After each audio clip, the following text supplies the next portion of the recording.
Welcome, everybody, to a new episode of Extra Time presented by N90 Minutes. Tonight we have our midway point in the season episode. I know we didn't have a regular show this week, but we are still going to go through it and go through with extra time because there's a lot going on with our club and in the sport. So we're going to cover all of that tonight. With me tonight is David G from LPO, and as always, Luke's here as well. How are you guys doing tonight? David, you could. Yeah. I'm doing well, guys. Good to see y'all.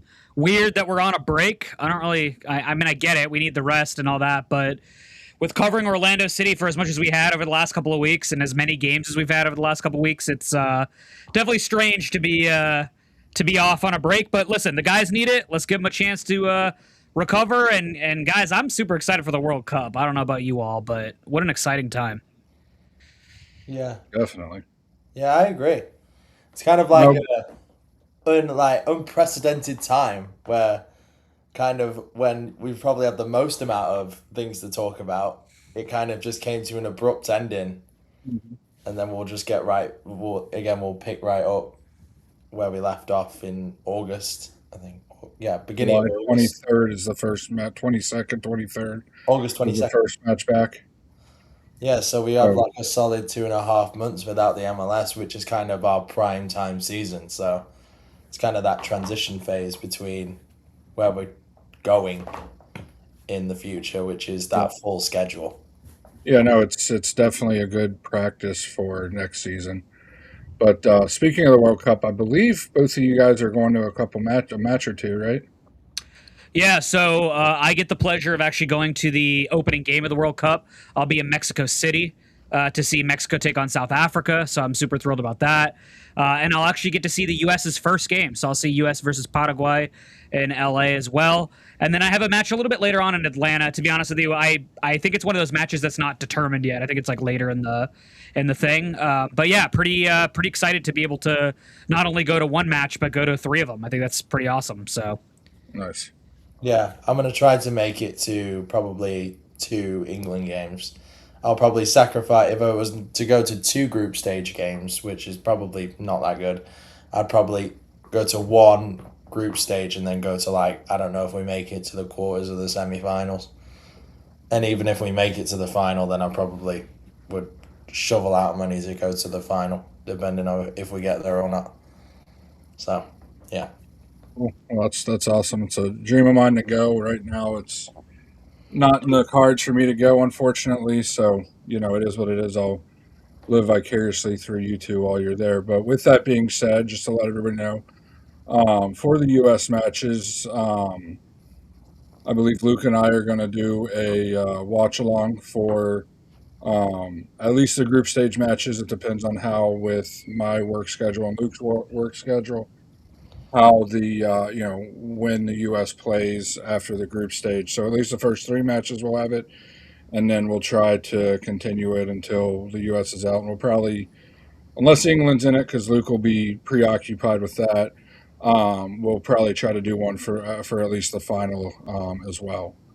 Yeah, that depends if all hypothetical, so we're not going to get there until we actually cross it. So yeah, Exactly, exactly. So just keep an eye out for that. It'll be on the main channel, on YouTube only. It'll be live. We'll post the link day ahead of time on our socials, and you can join up on the join up through the link, and comment through it, watch it with us, and um, hopefully it'll be enjoyable. Let's just hope it's more enjoyable with the U.S. winning some matches. But on the topic of the World Cup, there is some rule changes that IFAB is going to roll out for the World Cup. Just nothing like major. I know people hinted at like the offside rule changing and stuff like that. But here's the changes. I'll talk through them, and then we can kind of dissect them. It's 5-second countdown for throw-ins and goal kicks. Red cards for players covering their mouths during confrontation. Punishments for teams walking off the pitch in protest. Mandatory 1-minute off-field treatment periods. VAR can step in if a foul committed before the ball enters play at a set piece, and VAR can overturn wrongly awarded second yellow cards and corner kicks. So my favorite one is the last one I said about the overturn wrongly awarded yellow cards and corner kicks. To me, that's huge. I mean, we saw it with Orlando City when we played against Naples. They wrongly awarded a corner kick that led to a controversial no goal. So, and then the yellow card, we saw it last year in League's Cup with David Breckel. Actually, both of his yellow cards, if they were allowed to review them, I believe would have been overturned because he never made contact with the player's face like they try to make it seem. So, Luke, what's your favorite one? What do you want? One that kind of intrigues me is the I know they started doing it with goal kicks, but with throw-ins is a lot more interesting. It makes the game probably, and yet, what I think it was the World Cup last time, we had like this whole spiel about 19 minutes of added time or something like that. So hopefully this gets rid of the 19 minutes of added time and actually probably about 2 or 3, which is, this is what players kind of get themselves into. Well, Luke, my only issue with that, and I'm wondering what you're thinking about it, and John, by all means, feel free to jump in, but my problem so far with the whole corner kicks and counting off the time is it hasn't been consistent across referees. No, so it's not. You're right. And it's, again, I'm not saying like every referee should have like a 1 alligator, 2 alligator count or whatever. Yeah. But like, is there a way that they're going to talk to these refs and be like, here's a consistent 5 count, but hey, this guy's count is actually more of a 7 count than a 5 count. This guy's more of a 3 count than a 5 count. Like, I don't want them flipping games on their head, Well, what I'm also interested in is like some teams tactically use throw-ins. They started using throw-ins on corners, right? Like to get the ball in the box on like if it's close to the corner flag. So I wonder if this could hurt like teams that kind of like long throw, yeah, long throws because they have to take it quickly, and if not, then the ball doesn't go their way. So it changes the game massively in that standpoint, tactically for managers and, small. Yeah, no, I completely agree. I mean, I personally feel that, that 5-second count. I don't believe they started it on goal kicks. It was for the goalie, the keeper releasing the ball. Yeah, it's kind of for both, I think. Yeah, it was. Sorry, that's what I meant. It's for the goalkeeper releasing the ball when the ball's in play. Yeah. Yeah. I'll say this, it's John. Interesting because like we've seen it once this year with Crepeau where he got called for holding onto the ball too long before clearing it or releasing it. That was a situation where he's supposed to have clearly be able to release it. Mm-hmm. I want to know when that 5-second count, and I haven't seen anything online explaining it. I'm sure if I looked hard enough, it's out there. But for like throw-ins, like what Luke was saying about when players do the long throw, that takes longer than 5 seconds for the players to get into the box. Absolutely. Yeah. So I'm wondering, John, can you turn to the assistant maybe and say, or to the head ref and say, hey, I'm going to do a long throw, like. Just to give them, do you have to give them a heads up? Maybe I don't know. I don't know how you play that out. To be honest, I think they're just trying to eliminate it. That's the thing. That kind of stinks because there are some teams that pull that off well. Yeah, there is. That's what I was saying. Tactically, for teams like probably I don't know, like teams that don't have a lot of tactics and they want to get the ball in the box all the time, like I don't know, Curacao or the Netherlands, for example, because the Netherlands have a lot of height threat. They have a lot of height, so I wonder how this affects teams with like height-wise and stuff like that. One thing that I kind of find interesting is mandatory 1-minute off-field treatment periods. So wait, does that replace the rule? Because wasn't the rule if the opponent picked up a card, you didn't have to go off? So it's still that way. It's still if it's a cardable offense, you don't have to go off. But they're trying to limit players that, like faking the injuries and stuff, yeah, right? Yeah. Okay. yeah, Yeah. So I guess the big thing is then if you go down and your treatment staff steps foot on the field, you're kind of screwed at that point and you're out for a minute. yep. Yeah. Okay. And then Interesting. there's also Okay. something that's not on here that's not really, I don't know why it wasn't on here, but one thing that I've heard is a new rule is that players have 10 seconds to leave the field now, kind of like with MLS. Yeah. And MLS Next Pro, they have 10 seconds to leave the pitch. Um, you know, the player that's coming on can enter at the next stoppage. So very similar to the MLS, where the MLS does what is it, 2 minutes? Basically, if the player's not off the field in 10 seconds, the substitute can't enter for 2 minutes. Yeah, it's something like that. So that's a big one. The one I really don't like, because you don't see it that often, is the punishment for walking off the pitch in protest. I know they're trying to eliminate what happened in the Africa Cup of Nations. Yeah, With that's an Senegal interesting and one Morocco. that I was going to highlight. Is that are they? Well, Are and they? it seems targeted, right? It seems like it's like Yeah. certain teams that they're like purposely going after to be like, Yeah, don't are get they any preparing? ideas. It's like teams have been giving warnings to FIFA about walking off pitches because there's no other reason why they'd kind of mention that Right. or anything. So it's like teams like nations or like football federations have gone out and said, if this happens during our game, we're walking off. Yeah. Otherwise, I don't really And know why it's in there. It's kind of like a curveball of why I wonder what they're going to do in the Mexico matches when Mexico does their infamous cheer, whatever you want to call it, when the opposing goalie releases the ball. Because in CONCACAF, there's the stages, and then eventually the players leave the pitch for a certain amount of time. Is that kind of to cover this? If one team, let's say one nation takes great acceptance to it and walks off the pitch, are they trying to limit that? Or I know like could be who is it it? could be interesting because Mexico does have that bit of history where they've been warned on a couple different occasions for some of that stuff. Yeah.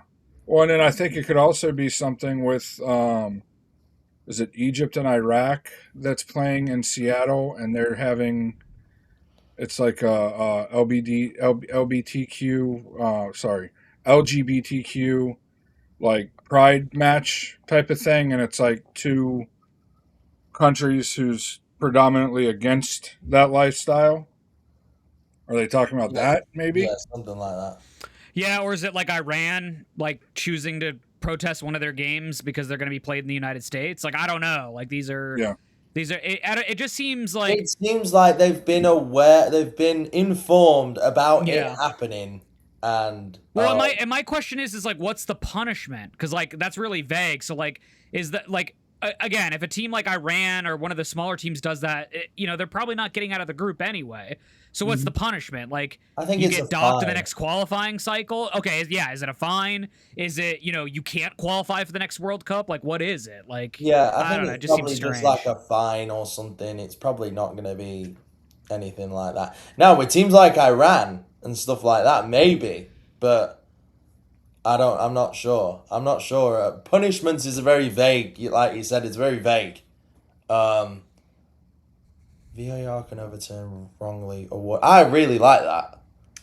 I like that because as we know, My only thing is it needs to be quick. I don't want a long drawn Yeah. out like go to the monitor, check it out. Like I just want the VAR that's in the box like in their ear being like, "Nope, it's not number 4, it's number 5. Number 5's the yellow card." Okay, great. And then you change it real quick and you're done, right? it's weird because the Premier League does it right. Mm-hmm. The Premier League just says goal kick, like number 5, red card, Right. check over, whatever. He doesn't go to a screen unless he absolutely has to. Yeah. Like in America, when we were the original country to have VAR, They were Yeah. going to the screen every single time. Drives me And we nuts. had like 9 minutes of added time. In which, I was gonna say you're tagging What on the a shit one ton I of always time. go back to where VAR is wrong. The thing is, it's supposed to be clear and obvious. Is the Cara goal? Gosh, 3 years ago now, it was a handball where you couldn't see his hand, Mm, and you assume like the referee had to have assumed that it hit his hand. mhm. And it's one of those that if it's to me clear and obvious means you look at it for 10 maybe 15 seconds, yeah. and if you can't make a determination, then it play on, keep going. Right. VAR was originally implemented so we wouldn't have situations that we've had in especially other World Cups. The hand of God goal by Maradona, I was about to mention that. the Yeah. handball with Yeah. U.S. versus Germany in the quarterfinals. Yeah. So when situations like that happen, sure, that's what VAR was meant for. It wasn't meant for them to go over there and part of it in the MLS is the fact that they refuse to use the lines, which blows my mind. Another there's that which you're right about, but there's also the fact that there's not enough cameras. Yeah. They don't install cameras. Like in the Premier League, they went in the off season and every single team had cameras to cover every single angle and every single position of where offsides will happen so the lines can be drawn out. Referees can have a proper opportunity to look at different types of angles of challenges. The MLS hasn't invested in that, and neither has the teams. So if it's kind of like, in my perspective, is if we're gonna have VAR, go all the way. Like, invest in some cameras. They're not that expensive. Hopefully they're not. And but- what's even more embarrassing about VAR too is don't forget USL tested it for the United States first. It started in USL. Yeah. And then USL decided to not really adopt it at some of the levels, hence the issue we ran into with Naples and why the US Open Cup can't introduce VAR until later rounds of the tournament, because these USL clubs were like, no, we don't want to do it. And what's really funny about that now is Naples would have probably been saved by VAR in that game against us, and they didn't now because USL backed off. But my biggest thing about VAR is listen, I like it, but it's got to be quicker on some of this stuff. Yep. To me, you only really need to get the head referee involved if it's really just a sort of a judgment call, or he needs to look at it and be like, all right, you've got to decide if you think this is a foul, or you've got to decide if this is a penalty. But if it's the ball went off of this player, it's a corner, you called a goal kick, then call the damn corner. What are we waiting for? I don't need him to look at that, right? Yeah. It's like rugby. Rugby does this really well. They very much have a good... You're right. Because even in rugby, right, by the way, I watch rugby all the time. I've played it and stuff like that. So, in rugby, the ref's mic'd up constantly, and you can hear what the referee is saying at all times. So, there's no loss in translation between anybody. So if you mess up, it's not just between the referees and they can cover it up in the league and stuff like that. The fans can hear you as well. So it's a lot of pressure. The problem is, Luke, I don't know if I want to hear the Pensos all the time. That's all I'm going to say. Yeah, I don't know if I want to hear them as well. I'm all right, thanks. But it's just more technology involved and more investment in cameras, transparency between referees, less time, contemplating on small decisions like corner kicks, and just efficiency and accuracy more than anything. Yeah, you just got to trust the people in the box, right? If they're up there in the VAR, you got your VAR, your assistant VAR, all that kind of stuff. Just trust them, man. Yeah. If you don't trust them, then what are you putting them in the box for, honestly, at that point? It just seems silly to even do this. It's supposed to speed up the game. It's supposed to correct the mistakes that are mistakes, right? For example... it's supposed to limit added time, and yet it's adding more time. For example, if Arsenal was in this World Cup, right, they were a set set-piece king this whole year.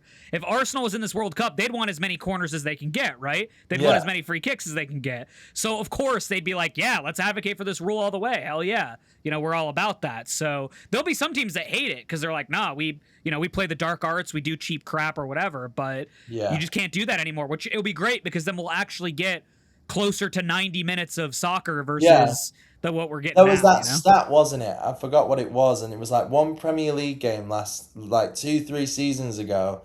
They played a total of 40 minutes of football or something like that, and in a 90-minute game. I think it was like 63 minutes total. Yeah, it was like 63 minutes of football in a 90-minute game. You're losing 27 minutes. That's freaking crazy. Yeah, so 27 minutes was allocated, 27 plus minutes, so about 30 minutes was allocated either doing corner kicks, long throws, goal kicks, and anything like that. And one thing I want to see is, and I'm shocked they didn't put this, is goalkeepers need to be sent off for time wasting. They have to be, because there's no point in giving them a yellow card because they're not going to give them a second yellow. So what's the point? The goalkeepers are going to be like, nah, we'll just get the yellow because we're not going to get a second one. So what I can say too, which I think is interesting with the whole time wasting thing, is don't forget we're getting mandatory water breaks every half this World Cup as well. So to me, that's even better that we're like kind of enforcing the rest of the game around it, because it's like, no, you guys are already getting 3 minutes per half on both sides. You're getting a halftime this go around too. Let's get the game going here. Like you don't need the time to BS around. You're gonna get a water break anyway. So you're really playing 4 quarters at this point through this World Cup. So tactically, the managers are gonna have to adjust their game a little bit. I mean, we saw it with Poch, in the U.S. game, right, over the weekend versus Senegal. He brought up the laptop and he's going over all these tactics real quick in the 3 minutes they're getting. You're going to see a lot more of that. And I saw it got approved that coaches can use laptops on the sideline, like laptops and tablets on the sideline. So you're going to see a ton of teams come up with some creative ways to use that and mess with tactically. that. It's all, I mean, I could go on for a while about how soft it really bugged me last year in the Club World Cup, how the European teams were complaining about it. And they're already complaining. I mean, France, they had to train in it was high 70s, low 80s, and they were training, and they were it looked like they were in the middle of a summer heat wave down here. Well, and Brazil waited until what was it, today or yesterday, to actually make it to the States? Yeah. Portugal's not coming till later in the week. It came out yesterday. It was their first training. Good luck to them. That's tough. I'm like, are you insane? You can't pick a more hotter place on the planet. Yeah. And it's just they're complaining about it, and they're going to use it as an excuse when, one of the powerhouses is bounced, has a poor performance. Oh, it was too hot. And well, it's John, guys, give us a break. John, I'll say this from a tactical standpoint. I think for us tactical nerds, we're gonna love it because you're gonna be able to see how managers are gonna be able to change teams on the fly, which is awesome. Because normally, obviously, it's too quick for you to focus on the play and what the manager's trying to bark from the touchline. But now that you're gonna get an insight in these breaks, and we'll see what the coverage for Fox looks like, because unfortunately, Fox is doing it. Depends on how you look at it. I would love to see, cameras should be on both benches, and I should be able to look at both benches and be like, all right, what are they talking about here? Who are they pointing at? If we see a board get flipped in the wrong direction and it shows the camera, are we going to see some stuff that's going to tip us off in terms of what coaching staff? To a tactical nerd, that's the haven right there, man. That's great stuff. Yeah, I want to see every angle of every perspective possible. I wouldn't mind seeing Thomas Tuchel flip a bench because he's fed up about the heat or something like that. But everything's going to be the cameras. Hopefully, with them putting cameras and also grass being put on, hopefully this is the end. I'm kind of tying this back into the MLS. Mm-hmm. Hopefully this is the end of artificial turfs and cameras being installed, because these stadiums will have it now. Will they get rid of it afterwards and be absolutely, I don't even know. Well, clueless. it's a regular maintenance issue for a lot of these owners, right? It's cheaper to put artificial in because you don't have to maintain it Yeah, as you often don't as have you have to to do with maintain grass it. and everything else. So for the owners, it's like you do this because you want to host the World Cup, right? You want to make that money. But then afterwards, when it's all said and done and there's really nothing to play for, unless this league, like unless MLS turns into like we're getting all these big stars now and they refuse to play on turf, or like the MLSPA comes out and is like we're not playing on turf anymore, you're just not going to change that, unfortunately. Yeah. Yeah, I get Which that. I would love for the MLSPA to have the balls to do that, but I just don't think they will. And, No. and a lot of these stadiums, they don't even have the pool to do that. Because if the NFLPA, which is much stronger Yes. than the MLSPA, if the Yeah, so like the NFLPA can't Revs- get it the done. Revs are a perfect Slowly getting example, right? there, right? We're slowly getting there with like the Revs getting their stadium, so they're going to be moving out of Gillette in the next 2 or 3 years. Like Seattle doesn't look like they're moving anytime soon. Seattle and Atlanta will never I don't move. even think, and Atlanta, they're just, we don't even talk about them. Like it, NYCFC will get theirs next year, so like yeah, they'll get out that's of going to be exciting as the well. baseball So pitches. a few teams will get their new stadiums. Atlanta will just play on artificial turf for the rest of their lives. So if they get a homegrown kid, he'll never play professional football. He'll just play street ball on a 5-a-side pitch because that's literally what they're playing. I feel so bad for them to be like those kids growing up because like they'll never get to play on grass like in a home stadium if they ever grew up. You know what's really funny? You know what's really funny though is that their Atlanta United 2 teams play at the local colleges. They bounce and they're around on to the different grass. local colleges So they and they're play on actual grass. football. Yeah, Like- yeah. So it's really crazy because, like, for example, you know, Hibbert was just the goalkeeper for them against us in the U.S. Open Cup game, Yeah. and he played like 2 weeks earlier. He played OCB when OCB went down there and played them, and like it was a beautiful grass pitch on like I forgot what college it was, but it was a beautiful grass pitch. I think Atlanta United 2 is like Kennesaw State University or something like They that. bounce around because this one wasn't Kennesaw because I remember they used to play at Kennesaw, Yeah. but they played at one of the other ones and I was like, it might have been Georgia. I think it was Georgia. They played at Yeah. the Georgia Stadium, and I'm looking at this guy and like you can tell he just preferred the footing on the grass much better. And honestly, he looked better in that game than he did against the first team. But we won't touch on that. That's a different subject for a different day. But Yeah, but it just shows that we are capable of getting grass pitches. It's just teams are incapable. And look at our kids, right? They play at a converted baseball stadium, which looks goofy as all hell, but like It at least it's absolutely grass. does. Yeah, But it unless works. it's yeah. I'm gonna be honest with you. The OCB games, they're fun, but they've managed to kind of maneuver the stadium in a way that kind of works. Well, don't forget the full remodel plans, and I know John knows this because we've talked about this a little bit, but the full remodel plans had that stadium getting fully redone. So Yeah. that is the plan, and I think it's supposed to be like a 5,000 seater or a 7,000 seater or something like that, but it's supposed to be symmetrical and the whole 9 yards and whatever. Yeah, but that's gonna all be that a stuff's gonna long, happen. long So. time. And the Pride are supposed to play there too. Remember, they want to put everyone under one bubble. So eventually, they're supposed to move the Pride from which I Sylvan. think would they play home games there? The Pride. No, the Pride would still use the stadium. They've gotten enough of a following, I think, at this point. Okay. Yeah. Okay. All right. John, I think you muted. They want to get a reserve team for the Pride that Yeah. would be Yeah, there yeah. because the Pride's supposed to once all the refurbishment's done, the Pride's supposed to start training at Osceola Heritage Park as well. And they're going to build an academy for the Pride, I believe. Like Yes. really build out an academy. Yeah. Yep. Because that's Which is NWSL's like next step of like is like building the academy system and whatnot. So Definitely. Well, let's move on to because we got a lot to cover tonight. Really, the news of the week that kind of popped up and surprised some of us, didn't surprise a lot of us.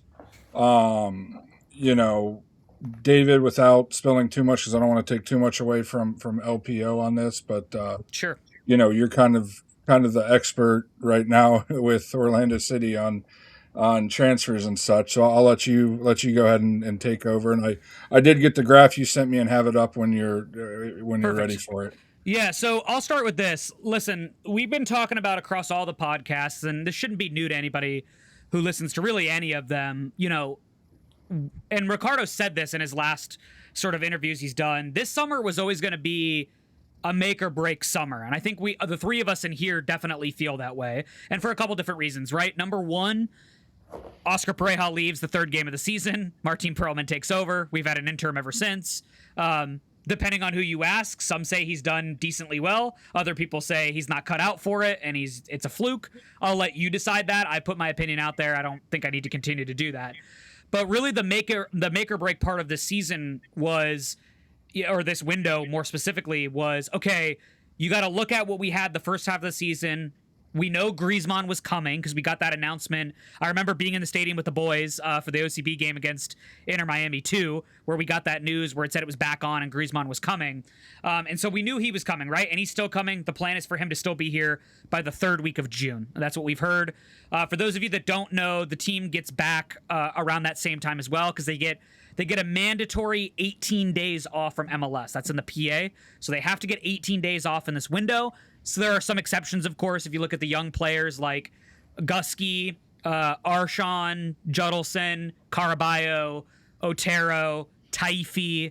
All of them are representing their Justin Ellis. They're all representing their youth national teams. So those are the exceptions to the rule. But everybody else has to get a mandatory 18-day break. So that puts it at, because that started at the first of the month, that puts it at June 19th is when you'll see players return for training and be able to train with their squad. So that gives them like a month until the season basically starts up again. So with all of that, obviously, we've heard from Ricardo in some official capacities, and then we've heard from other sources within the club that this team was really going to look to bolster in the summer window. That the winter was sort of the prequel to everything, and the summer is where we really were going to start cooking, so to speak, right? Griezmann starts that process of cooking. We got him in. We couldn't get him in the first window, but we got him in for this one.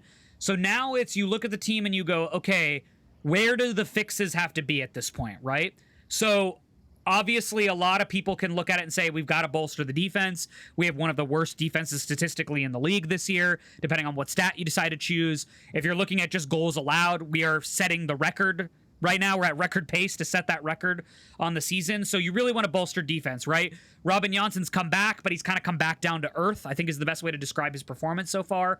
So defense was something that I had personally heard from sources. Other people had heard from sources as well. And we heard one or two defensive players was probably a good indication of what that looks like. So a lot of us have been speaking to each other about, okay, what does that look like? Do we go for another TAM defender? Which, mind you, if you're not familiar with our roster already, David Brekalo is already a TAM defender. He's on a decent amount of money because of his transfer fee and because of how much we're paying salary-wise. Adrian Marine got a big raise this year from last year, which, again, he's played better this year, but I don't know that he's at the level where he deserved the raise. You brought Iago in. He doesn't matter. He's a U22. He hits the cap all the same, so it doesn't matter what you pay him.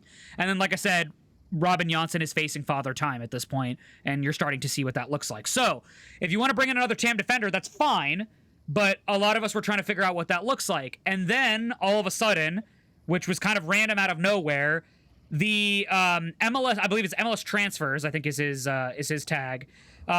He came out. He used to be somebody who would follow transfer news pretty often and pretty regularly. And for those that don't know, he followed Red Bulls for a while. He was a beat writer for Red Bulls, so he's built a lot of connections with New York Red Bulls and the New Jersey area as well. And he put out a kind of quote tweet to another tweet of Brazil arriving to their training in New Jersey. And he said, okay, this is why Orlando City are trying to get to see him in New Jersey during Brazil training, ? That's the latest, at least. And what he quote tweeted was, there was a rumor that Marquinhos is being allowed to leave PSG this summer. PSG have told him that. And that the Brazilian has gone off the idea of moving to Saudi Arabia, but would be open to moving to a couple different places. They mentioned Qatar. They mentioned a couple other places as well. So when you dig a little deeper, and if you kind of know who Marquinhos is, if you've watched PSG for the last, decade? He's been there for a while now, right? Yeah. If you've watched him for the last decade, Marquinhos has arguably been one of their best defenders in PSG in the last decade, right? He's a regular to the Brazilian national team. Obviously, he has a lot of great pedigree. I believe he's captain for PSG this past season. He is. And so there's a lot of great things. I think he's a co-captain for Brazil, if I'm not mistaken. So there's all these positives with Marquinhos. But Marquinhos is a big swing. Right, guys? Like, I'm not going out on a limb saying that, right? And I'm not even talking about transfer value, because, again, he's at, 28 million euros, I think, transfer value. He's making a wage of, I believe it's about 20 million euros a year. The guy's making money, right? But what's the one thing that we've said about DPs in MLS? You don't normally use a DP spot on a defender, right? And funnily enough, John, Luke, and I, when we saw each other at the OCB game this past weekend, talked about, like, we don't think we'd be 100% comfortable with the DP defender. But when you talk about a guy like Marquinhos, you're talking about another level of what we're talking about here, right? There has never been, and I think I'm comfortable in saying this, there's never been a defender of this level if Marquinhos were to come into MLS and be a DP for Orlando City. It's a huge swing, no doubt. He's 32 for a center back. That's obviously not old. Center backs can go on for much longer than that. I would say he's still at the top of his career right now. He's coming off a season where he was rather rested compared to the other seasons that he's had before. Obviously, he's going to the World Cup with Brazil. He'll most likely be a starter for Brazil at the World Cup. So, like, this is a big swing for a team that already took a big swing on Griezmann. So to see a rumor like this come out and basically somebody coming out and saying, hey, like, Orlando City is trying to get a meeting with this guy, when we know Ricardo's already been successful getting meetings and convincing people, this is going to get interesting from a defensive standpoint. Yeah, I mean, I put it right there with Thiago Silva when he left PSG. What was that, 10 years ago now, and something like that, and joined Chelsea? Wasn't quite 10 years ago, but when PSG let him walk, and he was a couple of years older than Marquinhos is. And, you know, I mean, the dude's a baller. The dude is still at the top of his game. You know, hasn't shown any signs really of slowing down. You know, played nearly 2,000 minutes this past year for PSG, but, you know, in League One. I mean, the dude is this, and like David and I were talking, we're chatting back and forth. When this broke, this would be the exception. This isn't your Walker Zimmerman, your Miles Robinson center back being a designated player. This is a guy that comes in and immediately changes your defense, immediately changes your team. Because, you know, I'm going to bring it up now, David, the graph that you shared with me. Yeah.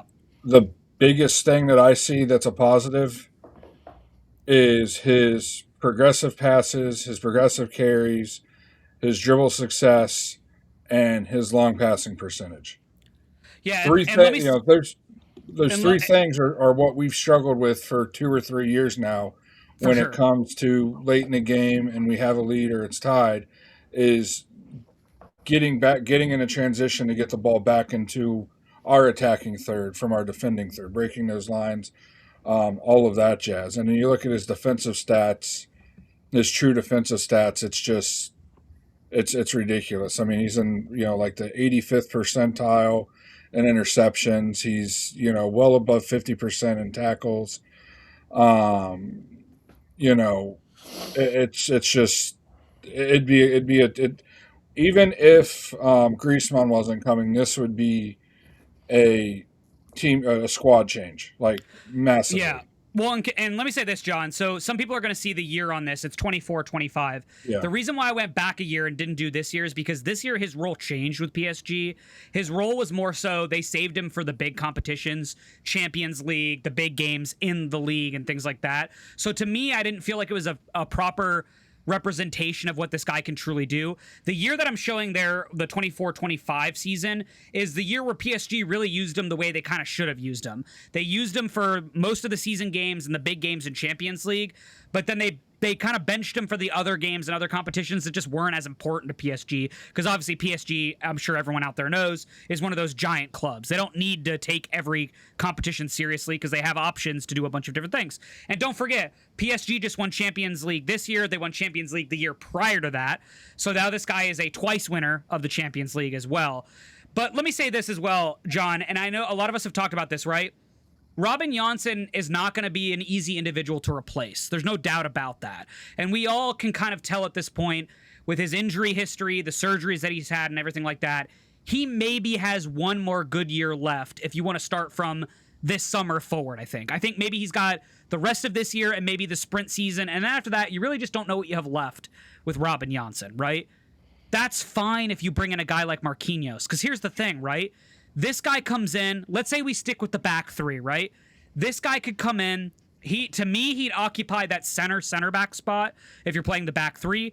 Janssen can play that left center back spot, and then to me personally, you play Iago in the right center back spot. You put the countrymen together on sort of that right hand side of the defense, and then to John's point, his progressive stats are nuts. Like, those are crazy for a center back. You don't see progressive stats like that at all. Not only just passes, but progressive carries. The guy's got the confidence to move the ball forward at his foot. And then what does that do for you guys? Because I know the two of you know this. You're not reliant on your midfield to progress the ball for you if you've got this guy doing it for you, right? Exactly. One of those. And this, you nailed it there. This is where it goes from, again, you talked about exceptions. This is the exception. You now change the whole ideology of your club. He is a guy where he is reliable. He's at the top of his game. He's the insurance. He is basically the insurance policy in your team, which doesn't require you then to play two holding midfield players to kind of drop back, because he is the holding midfield players. He holds the defense together when our defense is fragile. And when you see just some of the, he's an icon of the game.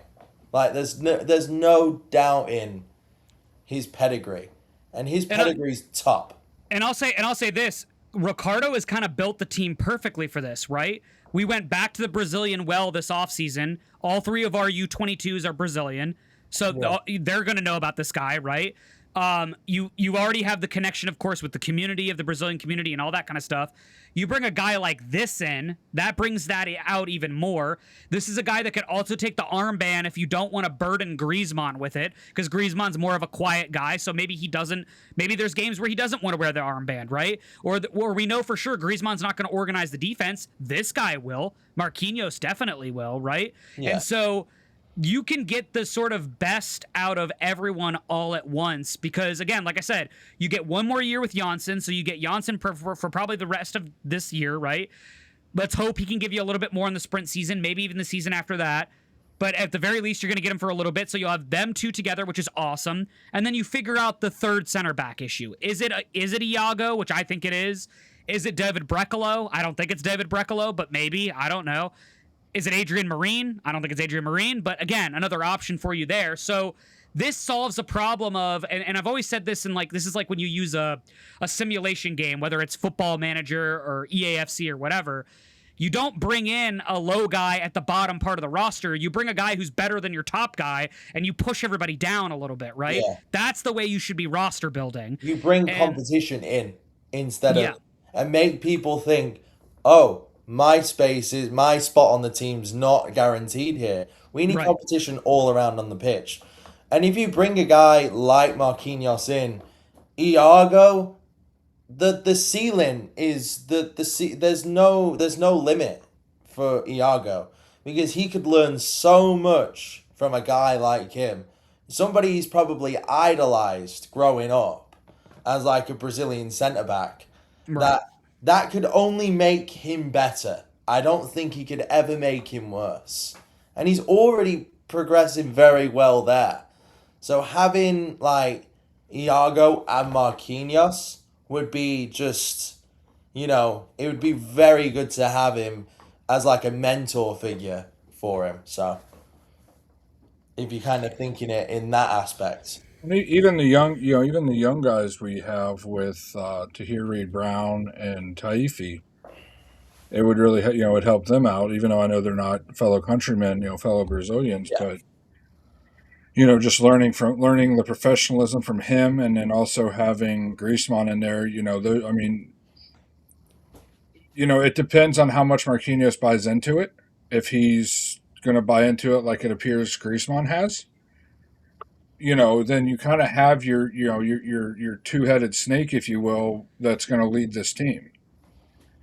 And we thought what Nani did for this team, if both of them buy into it like Nani did, in 3-4 years when they leave, it's going to be a completely different looking club. from top to bottom. Well, and let's say this too, because a lot of people are probably asking the question right now of, well, how does he fit in? Like, we have the DP spots taken. It's Griezmann, Tincho, and Pasalic.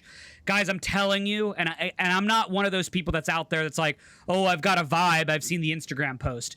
I think I've built enough clout out at this point to say I have heard from sources that if Pasalic does decently well at the World Cup, he's out of here. And again, that's not an insult to us, but we always knew Marco Pasalic came here because he was looking to better himself and then get sold on to a bigger European club. He kind of made that clear when it happened. When we bought him, there were a couple teams sniffing around, but nobody was really serious enough to pull the trigger on him, right? So we pulled him out of his old team and we said, hey, we'll take you here and we'll let you ball. This guy comes out in the first game and scores a brace for us, and you're like, okay, this guy's here to not mess around, right? That's when he says his infamous quote of my weapon is my left foot, and you're like, damn straight, that dude can hit it, right? So again, I don't mean anything against the guy, and I'm not trying to disparage him at all when I say this. The guy just wants to go back to Europe and compete with bigger clubs, and it's not an insult to me. I understand where Orlando City sits in the world structure, right? Like, if this guy does well with Croatia, which is very likely because this Croatia team is very good, he's going to get calls from the Bundesliga. That's where he did his academy career at. That's where he came up through the academy.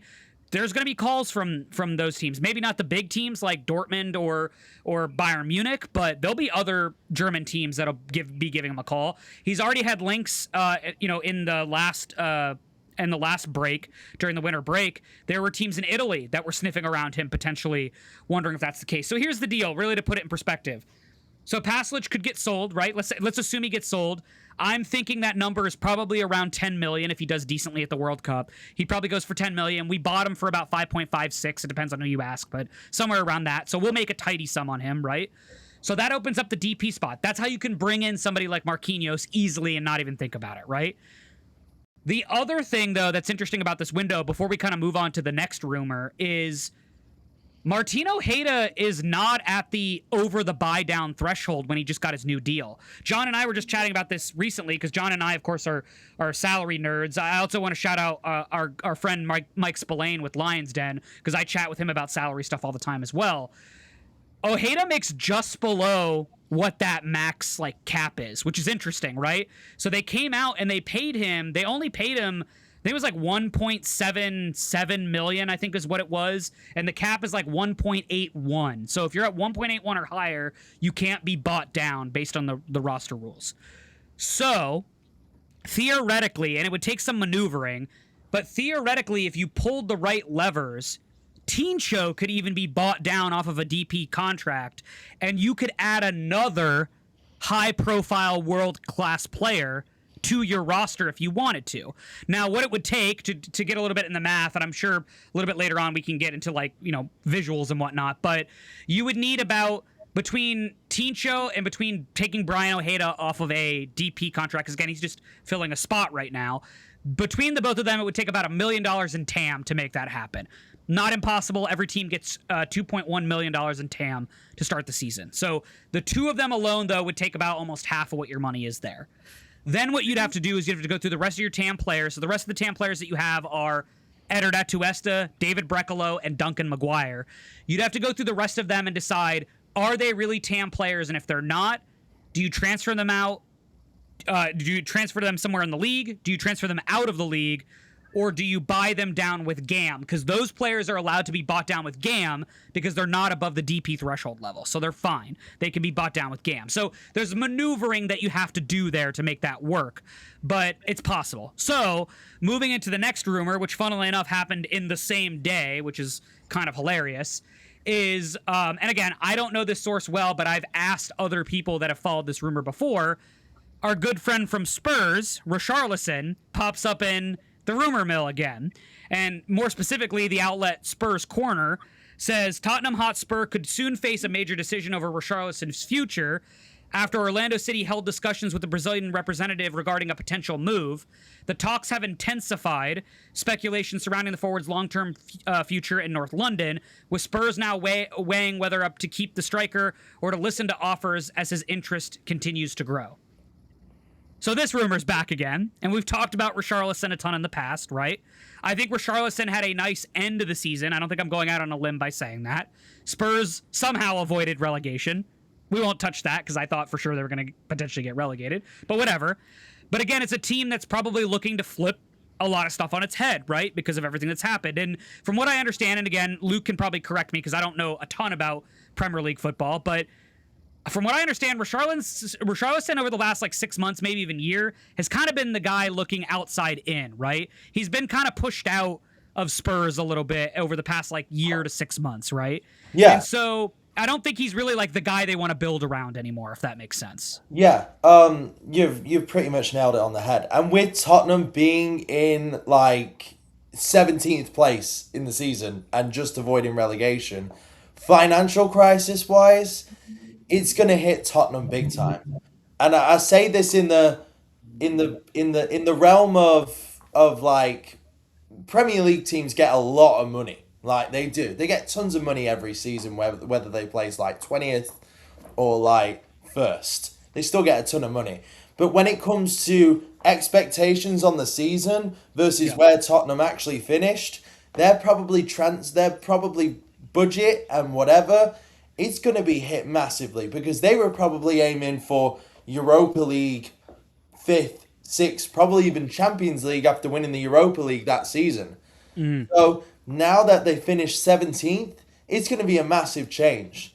And with who knows what the manager is going to be, never mind the beginning of August, but like it could flip in August or it could flip in September. There's a lot of volatility going on in probably Tottenham's camp at the moment, not only with the higher ups, but from top to bottom. Yeah. So we just don't know Tottenham doesn't know what's going to happen. Well, and before we talk more about Richarlison real quick, there's another thing, the bigger picture, that I kind of want to zoom out for a lot of people, and I think this will do your guys' listeners and watchers to have some context, right? Because I know on X, I tend to just post the rumors as they happen, but then on LPO, normally when I get a chance, and unfortunately I had to miss out this week, I try to build the bigger picture and try to get people to understand. One of the things that I've said over the last couple of weeks, whether it's been on LPO, whether it's been with you guys, whether it's been talking to people in person, is the other thing that I heard is that Orlando City won't balk at the idea of bringing in a high-profile attacker if it complements the pieces that they already have. And I heard this even in the beginning part of the season, even when Griezmann was getting wrapped up, I still heard that Orlando City is not against the idea of bringing in a high-profile or prolific attacker. That's what I had heard. So all of this, if you look at the bigger picture here, Richarlison's the latest one, but don't forget, we got linked to Makiri as well, who played for Mallorca, who got relegated. But it looks like he's going to go to Fenerbahce, which may or may not happen, and that's a long story, and I won't get into that. But Makiri scored, 21 goals last season for Mallorca in La Liga? That's a crazy number. On a bad team. On a bad team. So good for this guy, right? But then besides just Makiri as well, we also got linked to Gignac. Andre-Pierre Gignac from Tigres, right? Again, a very far-fetched rumor because of the money that was reported and all the other stuff. And I have it from a couple sources that said, hey, the money might have been wrong. And they've admitted to me that maybe the money's not right, but they're like, Orlando City's definitely interested. I have not confirmed on the Orlando City side that we're interested at all. Tom Bogert did come out and said those rumors are completely false. He did comment on the fact, though, that the rumors said that a deal was being finalized. I don't want to nitpick words, though. That's not what I'm doing here. All I'm saying is those sources, though, on the Mexican side are saying, no, they're taking out of context what we're saying. We might have used the wrong word by saying finalizing, but we do know that those two parties are in contact with each other. I'm not a Gignac guy. I don't think he fits what we're trying to do or what we're trying to build. So to me, it doesn't make sense, especially at $4 million. It definitely doesn't make sense. To me, he's a Pato prove-it deal guy at this point in his career, right? He's 40 years old. The most he's going to be able to give you is maybe spot starts. Most likely, he's going to be the weapon off the bench. You don't pay a guy more than the Pato prove-it deal to make that happen. But my bigger point that I'm trying to get to here is, why would Orlando City over the past, let's say week, because that's kind of what it's been at this point, be linked to 3 different strikers specifically, or 3 different attackers, and not have some fire behind that smoke, right? That tells me that Orlando City either recently or actively right now are also looking at high-profile attackers to potentially boost this roster, which kind of plays into exactly what I had heard around the time that Antoine Griezmann came in. Because, guys, let's dream a little bit here. I know that's hard in an Orlando City season that we've had so far, but let's dream a little bit here. And again, I'm not the biggest Richarlison fan, but I know the value he brings. But what if you bring in a guy like Richarlison and you have a three-headed attack of Richarlison, Tincho, and Antoine Griezmann? You're talking about something different. Oh, and on top of it, we'll give you Marquinhos in the back line, and we'll finally play Iago and potentially bring in another defender for you as well. This is a completely different team at this point, right? And then bring in a proper manager, and you're firing on all cylinders, right? And it's a team that becomes so appealing for a manager to come into, because how hard would it be to sell this team to a manager to say, well, I've got Griezmann, I've got Tincho, who's an MVP candidate in the league, I've got Richarlison, I've got Marquinhos, and we can build more after this season is done. Not a hard sell, right? Yeah. If there's a rumor, David, I don't know if you've heard of it, but there is the rumor that this offseason, the MLS may introduce a fourth designated player. I've heard that floating around. It's 100% a rumor at this point. Yeah. But it's a lot. I've heard it from so many people and seen it online so many times that I feel like there is some, is some heat to it, that it's something that they'll at least look into again. I mean, it makes the Miami deal for Casemiro kind of fit perfectly, right? Because like if Miami doesn't have to go through the hoops of trying to figure out now, they're kind of in a better situation than they were 48 hours ago, because they're going to sell Kremoski to Parma, so they're going to make $4 million in that transfer, and because he technically came from their academy, they're going to get all that pure GAM back. So they're going to benefit from that. So there's the GAM problem that they were having. So they can pay for Casemiro's rights from LA Galaxy. The problem is they still don't have the roster spot for him right now. So do they play? And the problem is they can't play the DePaul game, because remember, with DePaul, Atletico covered most of his contract to keep him at TAM. To keep him at TAM. And then the next season he became a DP, right? And then the transfer fee was huge because they were basically paying Atletico back for covering his salary. They can't do that with Casemiro. He's up already, right? His contract's done. So they either have to get Casemiro to agree to $800,000 for this season and then make him a DP next season, which I don't know if he's going to want to do that, because I'm sure he's going to have a good World Cup with Brazil. So they either do it that way, and then they make him a DP next season, but then they come into a problem next season with DPs, because then it's Messi, it's DePaul, it's Berterame, who they brought in this season, and then where's the spot for Casemiro? It doesn't exist. So what's the easiest way to do it? Give everyone a fourth DP spot. And that's why I'm convinced that the league, either late in this window they're going to announce it, or they're going to announce it after next season, where they're going to say, you know what, guys? We heard the league. We want to bolster the league. We want to bring in all these great players that were just here for the World Cup. We'll give you a fourth DP spot.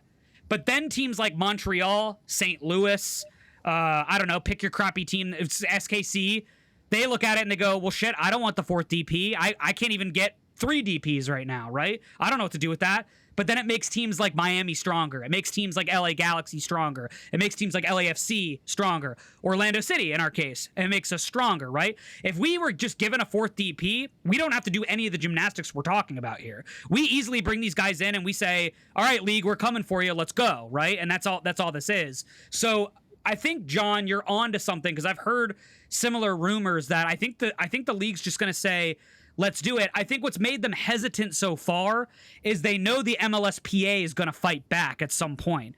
The thing is do you do it now and then say MLSPA will talk when the season's done? Or do you do this in the offseason in consultation with the MLSPA and then add it before the sprint season? And that's the question. Yeah, that's why I said the offseason, because there's a lot of red tape that they have to cut through with the players union. In order for it to be passed through. What I see happening is they pass this, then they really bump up the league minimum to well over 6 figures. I'm thinking even league minimum, might be even like $250,000 once it's all said and done. Yeah, it could be. And then also the salary cap, then they would have to immensely raise as well. But back to the Richarlison thing, the thing that shocked me about him, I have a little bit different graph. I could have done the pizza like you gave me. Yeah. As bad as Tottenham was this year, he was still one of the better better forwards in the Premier League. Oh, You see a lot of green on there. What's he that? he was an outstanding player for Yeah. Tottenham this season. I mean, on a For a bad very bad team last year. Yeah. Yeah. And You it see- shows. You know, he's got 11. He's got 10 Premier League goals in a relegation side. Is no joke. Like, it's no joke. Like, he's got 11 goals on the season, 4 assists in 20 starts. That's no joke for a player in a team that finished what, 17th? Yeah.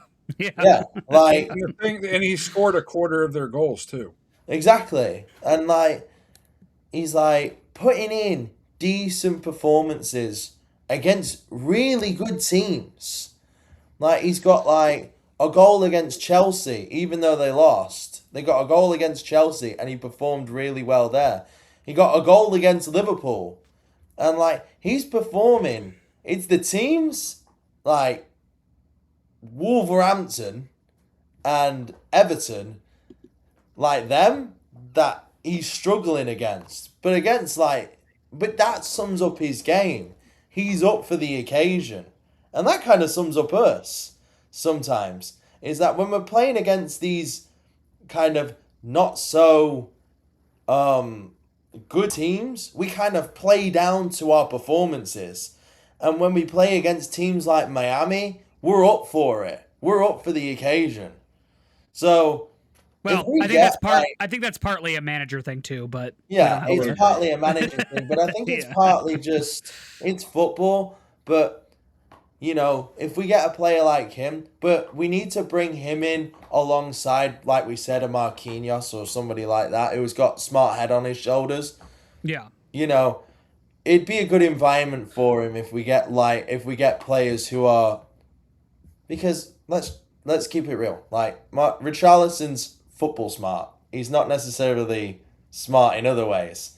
He could be of a bit of a wild personality.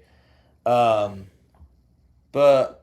having players the thing that I love about this graph that kind of changes, because you guys know I was, kind of on the fence, leaning more towards not wanting him to join.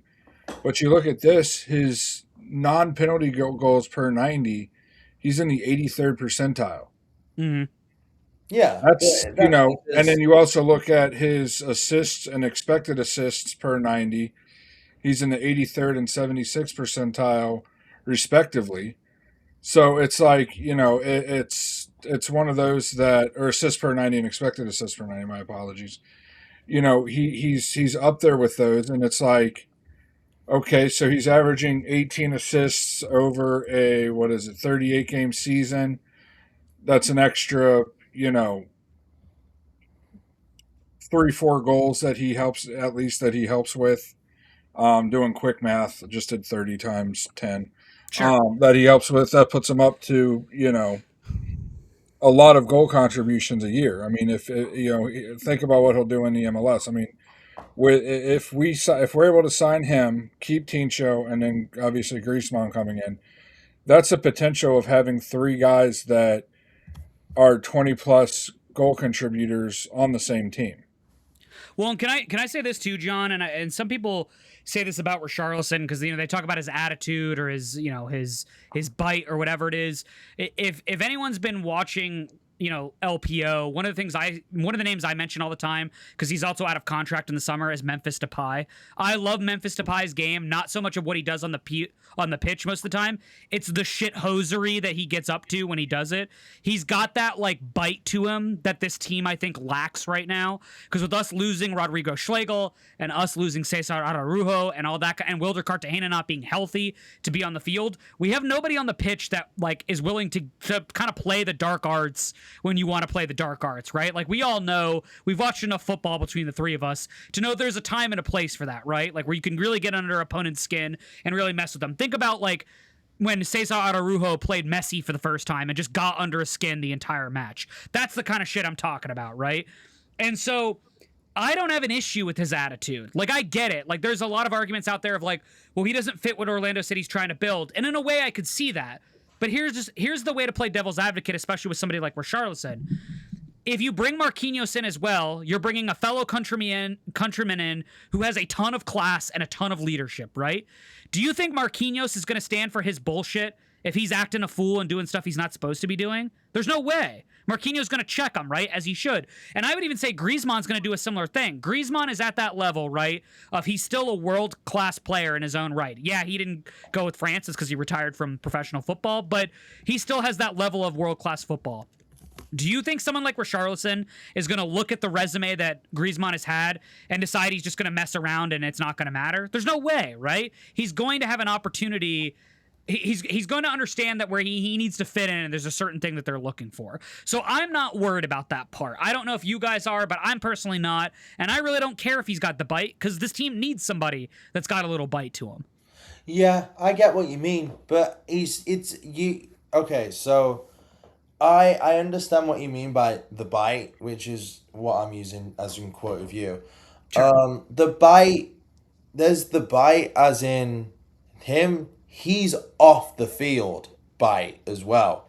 He's been caught up in the Man United like bomb squad group and whatever like that. He's been a trouble everywhere he goes. He's been very in and out with managers, getting into trouble in all types of different ways. Now, Adarujo, he has bite, but he has bite on the pitch. Sure. And he keeps it on the pitch. No matter what we think, and he's like, oh, he shouldn't be doing that. He shouldn't be going nose to nose with this player. He keeps it on the pitch. Now, this all depends. I wouldn't like him. I don't think he'd be a good fit for this club. I don't think it's what the club needs. I don't think he's... Now, if it's like I would even go on to say like a Balotelli figure, because I think even Balotelli's a better player than Memphis Depay. Like, I'm kind of putting them in the same bracket. Does he provide... Is he a big risk for a lot of money? Yes. For no other reason apart from he's kind of a mediocre player, I would say. If you were to kind of bring him in as a DP, I'd rather have Richarlison 9 times out of 10 over Memphis Depay.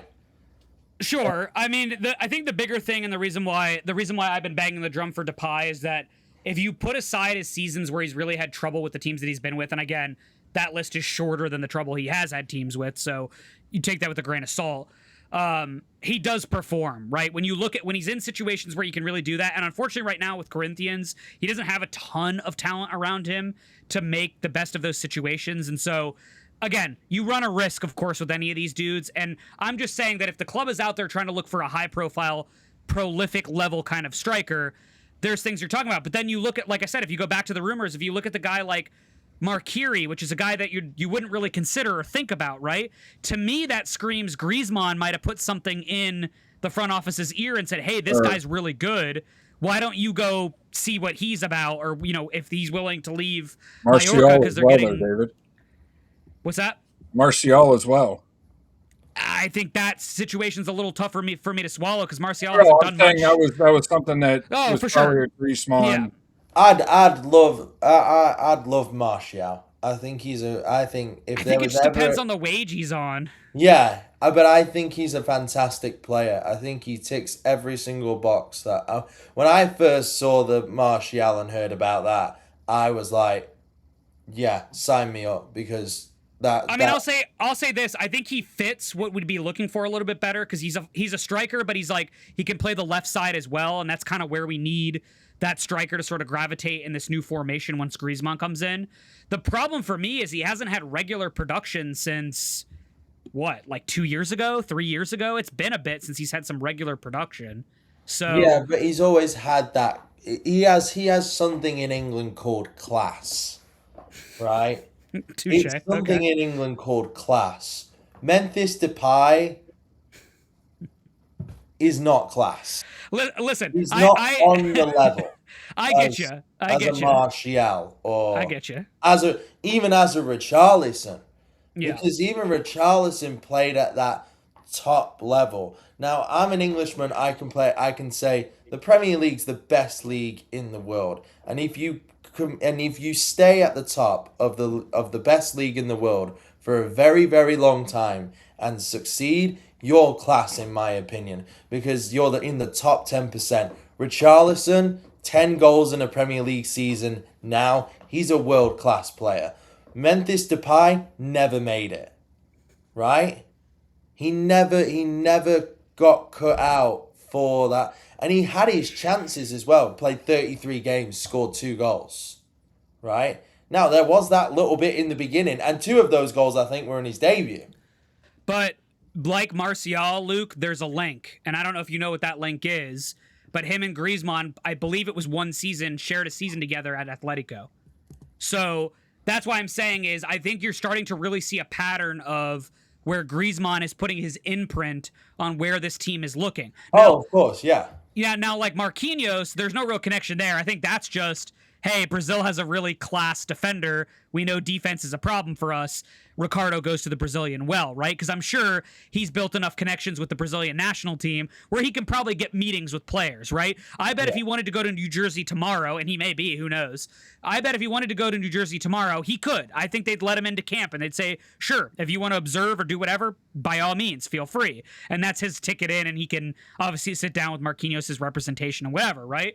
I think, though, all these attacking pieces so far, outside of maybe Richarlison, because we were linked to Richarlison obviously before, all have an imprint of Griezmann on it, right? Martial, Marquinhos, Gignac even, because Gignac and Griezmann played together on national teams. There's connections there. There isn't like some loose thing, happening here. So it's going to be really interesting to see.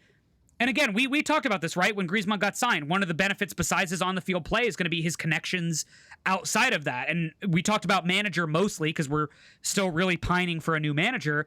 But like some of these players, there might be players that we're not even thinking about, and then a rumor will pop up, and we'll be like, oh yeah, okay, yeah, we didn't think about that, but yeah, that kind of works, and like this player would fit really well. Like I don't think he's gonna get Mbappe over here, right? I don't think he's gonna get those kind of players over here, but like he's gonna have connections for sure. And so one player that I kind of think about, and I think about this all the time, and I think there was a little discussion about it, was Kieran Trippier. When he was at Atletico together. Kieran Trippier was, I think it was like a day or something, where like they said Trippier was interested in coming to the MLS. Now, Kieran Trippier is a right back, and we have a fullback problem. As much as Orlando fans don't want to say it, we have a fullback problem, especially on left back and right back. It's kind of equally a crisis, in my opinion. Less because Taifi's now stepped up, but from what I'm thinking and what I know, Taifi's not going to be here. Like, definitely not. So now we need to find a solution to that. Now, Trippier's class. Yeah, but I think people would argue Dorsey is somebody that you don't unseat right now. Like, I think a lot of the fan base and I think a lot of people who watch this team would say that. Now, obviously, for his offensive prowess, that's why you're starting Griffin Dorsey. I've been vocal, and people have tried to come after me for it, and that's fine. They're entitled to their opinion, just like I am. I don't think he plays great defense. I think he struggles when he plays defense. I think he struggles especially when he's 1v1, and that's a problem for me on a team that has not leaked goals, has literally has allowed the goal to be filled with a fire hose this season. I think that's the best way to describe how many goals we've allowed in. So I hear you. I think it makes sense. The only other one I think I would think about too, if you want to look at like Brazilian connection potentially, is what if they don't go with another prolific attacker like Richarlison, Gignac, the other guy, whatever. But what if it's Marquinhos and like Fabinho comes in to play defensive midfielder, and this team really solidifies their spine down the middle, right? That's something maybe John probably attests to a little bit more, because I know John and I have had conversations about potentially using a DP spot on a midfielder, whether it's an 8 or a 6, which I believe is how teams in MLS can be successful for a while if you kind of use those DP spots in the right way. You need to nail down the spine of your team, definitely. If you want to be a successful team, you got to nail down your spine. Now, we already see that We kind of have a good goalkeeper, and he's all right. 2 centre backs. If we get Marquinhos in, we'll be straight. Now, Well, and the thing that it's all a bit volatile though, because it depends where we go from here with the manager. Does the manager go with the double pivot, or does he say, let's bin this and go somewhere else? Right? That's true. So that's where you're in this volatile moment. Once the manager is announced, I've not heard anything at all about a manager, which is not good. My theory behind that is that he's currently managing somebody in this tournament. And he's not going to say it. Could be, but we started to see some dominoes fall. So, like, for those that don't know, Felipe Luis is going to take the job in Monaco. And then what's interesting about that is Monaco's going to have to actually pay a fine for every game that he coaches because he does not have his UEFA license. So he technically should not be coaching at that level. We can talk about that BS at a later time. But so they'll be paying a $25,000. That's what it was, John, I think, per game. I think it's actually 20. I think it's actually euros. Oh, euros per game, excuse me, for every single game that he coaches, which is why, was it Leverkusen, I think, passed on him, was because they didn't want to pay that fine because he doesn't have his license. So those dominoes are starting to fall. You're starting to see some of those things happen. And so I think once you start to see more of that, the folks over at Soccer Wise, Tommy Scoops and David Goss and all them, they suggested that Wilfred Nancy is not interested in an MLS job because he's looking for a job in Europe, potentially because apparently Columbus asked him when they parted ways with their manager. We just found out today that Miami's going to stick with Hoyos through the end of the year. They don't plan to pick up a manager. There was also that rumor that they were talking to Pep or trying to convince Pep to come to Miami, which I don't think he ever was going to do anyway. No. But they were trying to convince Pep to come to Miami, so now they're sticking with Hoyos. So I think the market's going to start to open up because these coaches are going to start to realize, positions are being settled in and people are taking certain spots and whatever. And then again, to John's point, if some of these teams don't perform in the World Cup, you're going to see managers start to get fired, right? Like those that get grouped, were teams that they don't think they should be grouped, they're going to fire managers, right? And maybe Orlando City is looking for one of those guys to kind of fall out of the tree. But the last thing I want to touch on rumor-wise, player-wise, and I'm sure this came out, and I'm sure you guys saw it, there's been a lot more intrigue about Tincho as of late as well. There's a couple rumors over the last couple days about Tincho, and I know some fans are going to be like, no, there's no way, this is BS, whatever. Let me just explain to you what the rumors are, and then we can talk about how realistic it sounds. The big one that came out today was that Flamengo's new manager is looking for attacking reinforcements for Flamengo, and one of the names apparently on his short list of people to watch is Martin Ojeda. And so apparently Flamengo, just like some of the other teams that we heard about the other day, are keeping an eye on Tincho and maybe the hopes that they can put an offer for him. What I will say is this, and what I know about the situation. Tincho is very happy in Orlando. His family is very happy in Orlando. Orlando just gave him a new contract. I think it's through, the 29-30 season. He's very happy with that contract and how much he's making. He's very happy that he's in the United States, of all places.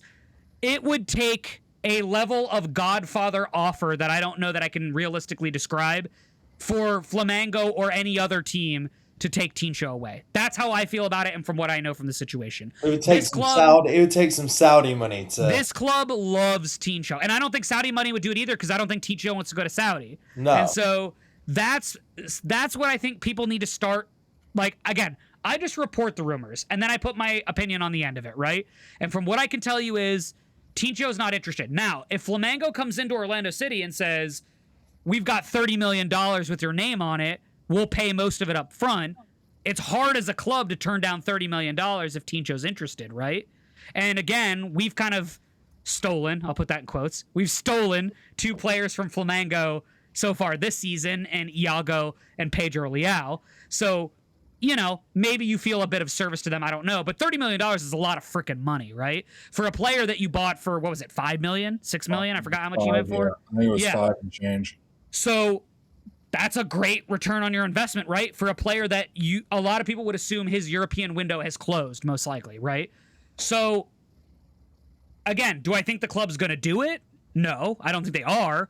But if a Godfather offer comes in, they've got to listen to it, and the Wilfs are going to ask them to listen to it, right? Because as owners, they want to recoup some of that money that they've put out. So it's a possibility. Now, if I were the manager or GM or whatever, would I do it? Absolutely not. I'm salivating at the idea of Antoine Griezmann and Tincho playing together. I think they are going to be a dynamic duo, maybe one of the best duos in MLS. And I'm not going out on a limb saying that. I think once Griezmann gets accustomed to the league, which with somebody as cerebral as he is, I don't think it's going to take very long. But when he gets accustomed to the league, this guy's going to bang goal contributions around. I'm telling you that right now. And then imagine, like what we just talked about, if they're able to add another offensive weapon on top of that, or if Justin Ellis levels up, there's another scenario for you. If Justin Ellis levels up, if Thiago levels up like he's supposed to, this team is a force to be reckoned with in the offensive end, right? And so what I will say, and I said this the other day to people, I would not worry about any rumor that says, hey, so-and-so is keeping an eye on Tincho, or so-and-so is keeping an eye on this player. Unless they're in a situation like Marco Pasalic where they're in the World Cup, I think Brian Ojeda is another name that maybe you should keep your eyes on, because if Brian Ojeda starts for Paraguay and plays well, let's say, for example, and I don't want this to happen, but let's say, for example, Paraguay beats the United States on the opening match and Brian Ojeda starts in that game, clubs are going to notice that, right? If he's dominating the midfield, clubs are going to notice that. And some club's going to pick up the phone and say, hey, that Brian Ojeda guy, what do you want for him? We're interested in getting a destroyer in the middle of our team, right? And teams will come in and offer for him, right? I don't think that's going to necessarily happen with Crépeau. I don't think Canada's going to have that big of a World Cup where that's going to happen. But I think those two other players have a real possibility there. It's the same thing with Tincho, right? You sit there and you can talk about all the eyeballs that might be on our players, which is a good sign, by the way, fans. It's a good sign that clubs are looking at our players, but it doesn't mean that they're going to be out the door right afterwards, right? Yeah. Teams can watch players for as long as they want, but until they put a solid offer out there or something that's going to get us to pick up the phone, it doesn't matter. So I would say for those of you out there that are concerned that Tincho is going to walk out the door or be sold for $10 million, don't, because he's not. They're not going to sell him for $10 million. I don't even think they sell him for $15 million. I think the asking price has got to be $20 million or more for this club to even consider the possibility of Tincho going out the door. No, 100%. I mean, I was going to say the same thing. Essentially, you said. I mean, when I see somebody says so-and-so's watching or keeping track of or whatever, whatever terminology you want to use, cool. Like, good. Congratulations. One of our players caught your interest. I mean, it's like, when you were in high school and, the football player's like, oh, XYZ College was at my game on Friday night. Cool. Did you talk to them? Did they offer you anything? Or it doesn't mean anything if a team's keeping an eye on or tracking a player. It's like, cool, you made a list type of deal. Maybe the club that's keeping track of him reached out to Orlando City and said, hey, what's it going to take? Right. And that's just for them to negotiate with Ojeda.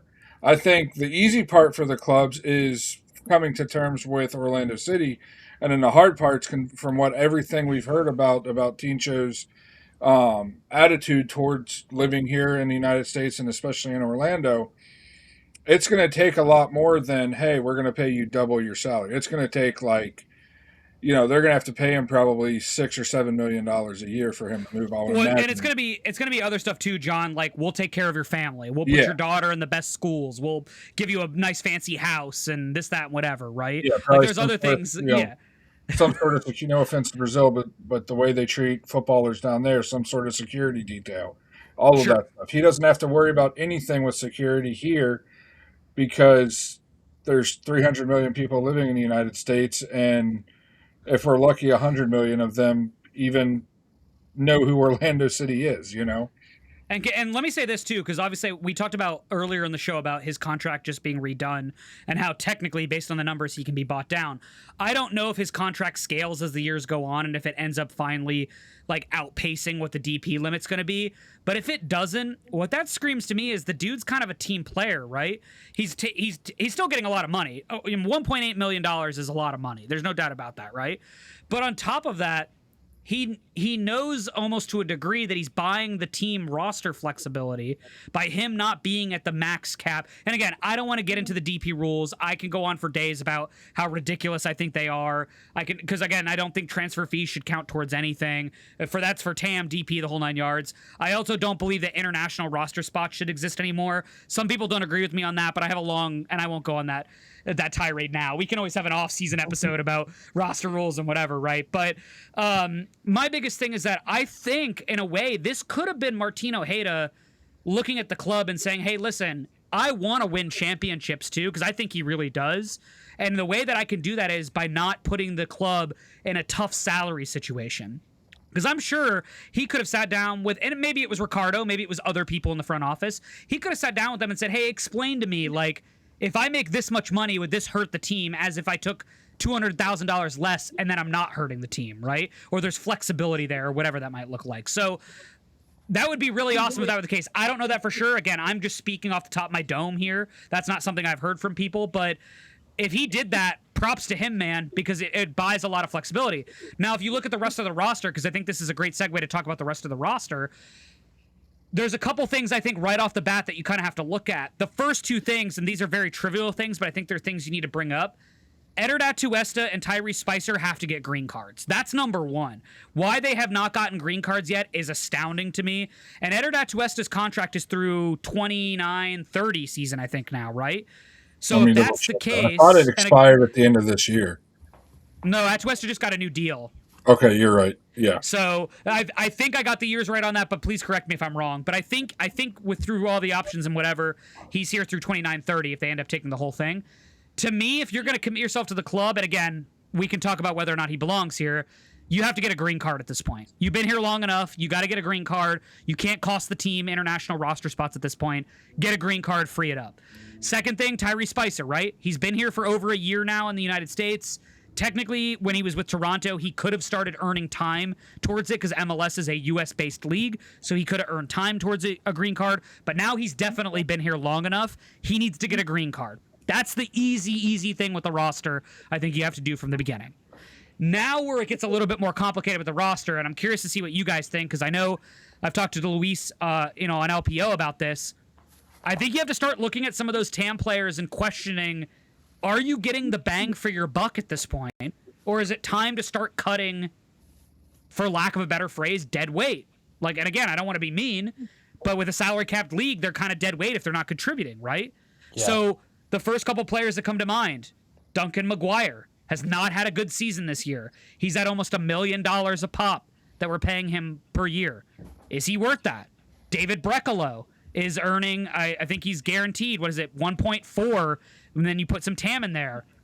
That's a lot of money for a guy who really hasn't contributed well all season, and I could argue is the fourth or fifth best center back on this roster, right? So I'm curious to see what you guys... Oh, last one that I have here is like the midfield. You've got a lot of money sunk into the midfield right now. You've got Brian Ojeda, who's going to be at around 800,000. Tuesta's at around 800,000. You got Wilder Cartagena, who's at about, 600,000? I think Wilder Cartagena's at right now. That's a lot of money just between those three players that you're dumping into the midfield.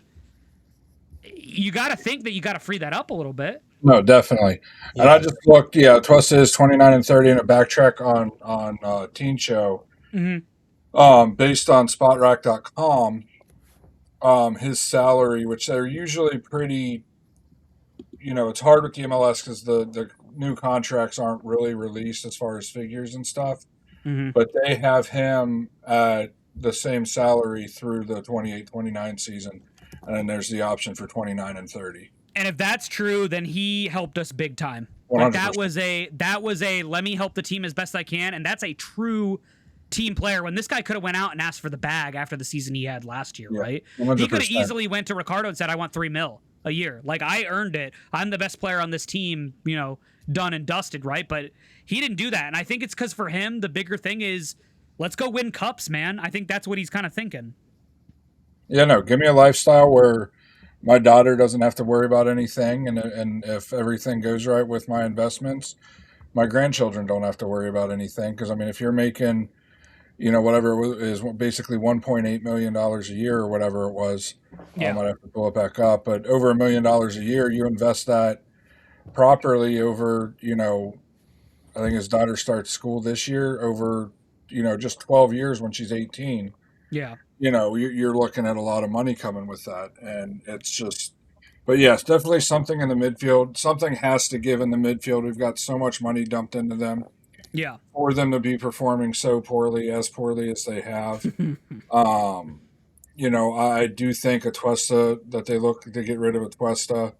Cartagena, his contract's only through the end of this year. So, they're probably not really looking to get rid of him. I think, like you said, if Brian Ojeda has a even decent World Cup, even if Paraguay get grouped, which the group they're in with the United States, Turkey, It's and possible. Australia, Yeah. it's a big possibility. I think if the right offer comes in, they may even look to shop him. And if they get rid of him, then that means, unfortunately, Atuesta would be gone. If you give me a choice of both of them, I'd much prefer Brian Ojeda. Sure. But the thing that, kind of to backtrack, that Marquinhos, if we're able to land him or another big time center back, maybe not even near as big as him, but another solid center back. Mm-hmm. One thing that does is, if we do play with three center backs like Perelman seems to like to play with, Mm-hmm. it relieves that pressure on the midfield to where Brian Ojeda can play his more natural position, which That's is true. a true number 8. Atuesta can play his more natural position, which is a true number 8 if he's still here. I think to push back a little bit, John. I think Brian Ojeda is more of a 6.5. I think is the best way to think about it. Yeah. But I get your point. I get where you're coming from. No, with he that. he loves bombing forward. Is my point. Yeah. He loves that forward He's a run where he gets, progressor for sure. He's a ball progressor, no doubt. Yeah. So, they don't have to be as cautious going forward as they have to be right now, which all of us can see it, without pulling any individual stats up, definitely has hurt Atuesta. And then Ojeda can't be productive on the attacking end like he enjoys doing, because he has to play more of that true 6 role to cover for Atuesta, and it's just not worked out. Moving forward to, since we're kind of on the track there, to the mid-season review, I did pull up stats from Foot Mob, kind of what everybody expects. The stats say we're basically where we should be as far as the supporter shield go. This is our defensive stats. You know, some of the stats are good. Some of the stats that were ranked high in, it's not good to be ranked high in them. Like interceptions per match. If you have a high interceptions per match, that means you don't your team's not seeing much of the ball. But then there's stats that say that we're not high end, like tackles per match. We're 26th in the league, but we don't see much. Our possession's terrible. So I think overall, with all of these, defending and attacking, our average is 20, is just a little over 22nd place. Which, if you look at the supporter shield, that's right about where we're at. I just wanted to flash this up there, for those watching. It's just, you go on FootMob and you type in Orlando City and you go to team stats, and this is what it brings up. David, I'm sure nothing surprises you because I know you're getting ready to do your midseason review. Yeah. But, doing your midseason review, seeing these stats, I didn't know if with you and Luke, if on the defensive stats, if anything surprised you. Yeah, not particularly, to be honest. I think and again, none of the team stats for sure shock me all that much. And I think you definitely expect it when you have a coach like Perlman, who is more of an attacking and out to get you kind of coach, in terms of focusing on defending. I think the more interesting thing, and again, I appreciate you talking about the article that I'm putting together. My article is going to cover a lot of individual comparisons. So it's going to give fans an idea of what happens when you stack players like Griffin Dorsey and Zach Taifi together. Obviously, Griffin Dorsey has a bit higher level of offensive stats, but when you look at the defensive stats, they're actually much closer, or actually swing in the direction of Zach Taifi. So then you start to get into the question of, okay, are there certain games or certain matchups you like Zach Taifi in better? than Griffin Dorsey if you want to play more defensive? Or are you willing to play Griffin Dorsey for 60 minutes and then put Zach Taifi on to close a game out with 30 minutes left, right? Because you know you're going to be more defensively solid. There's other comparisons I do, like in the midfield. I swing in like an Otavio over an Atuesta to see the kind of look that it gives you there. I also talk about I'm going to talk about a little bit of like the minutes we've seen from Wilder Cartagena so far and what that could look like and extrapolate to. I think he's a guy that could make or break the second half for himself, depending on how he's able to get fit and come out. If Wilder Cartagena can get healthy and train hard during the break and come out looking like the old Wilder Cartagena, this team looks completely different going into the second half of the season. And that's not even seeing Griezmann on the field yet.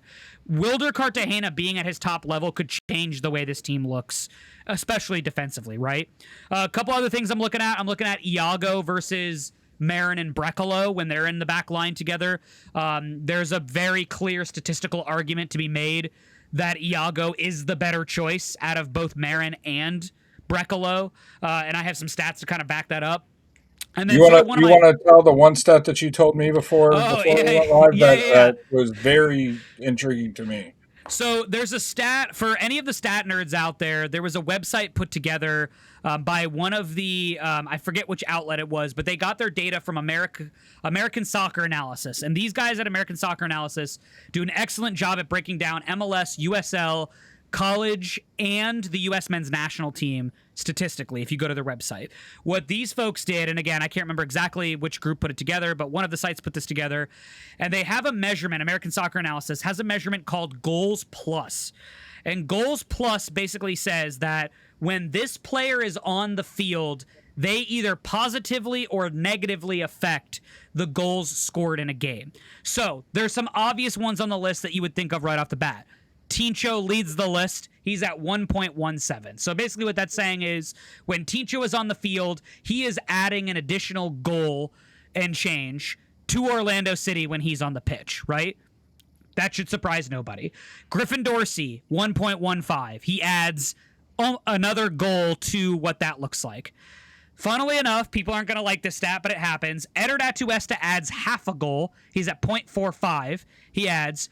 But the next person, and sort of the next true defender, is Iago, adds 0.41 added goals when he's on the pitch. So when he's on the pitch, he adds almost a half more goals when he's on the field. So if you're looking at it just from an offensive standpoint, which again, Iago is not the most offensive guy. He's only really getting involved on set pieces, right?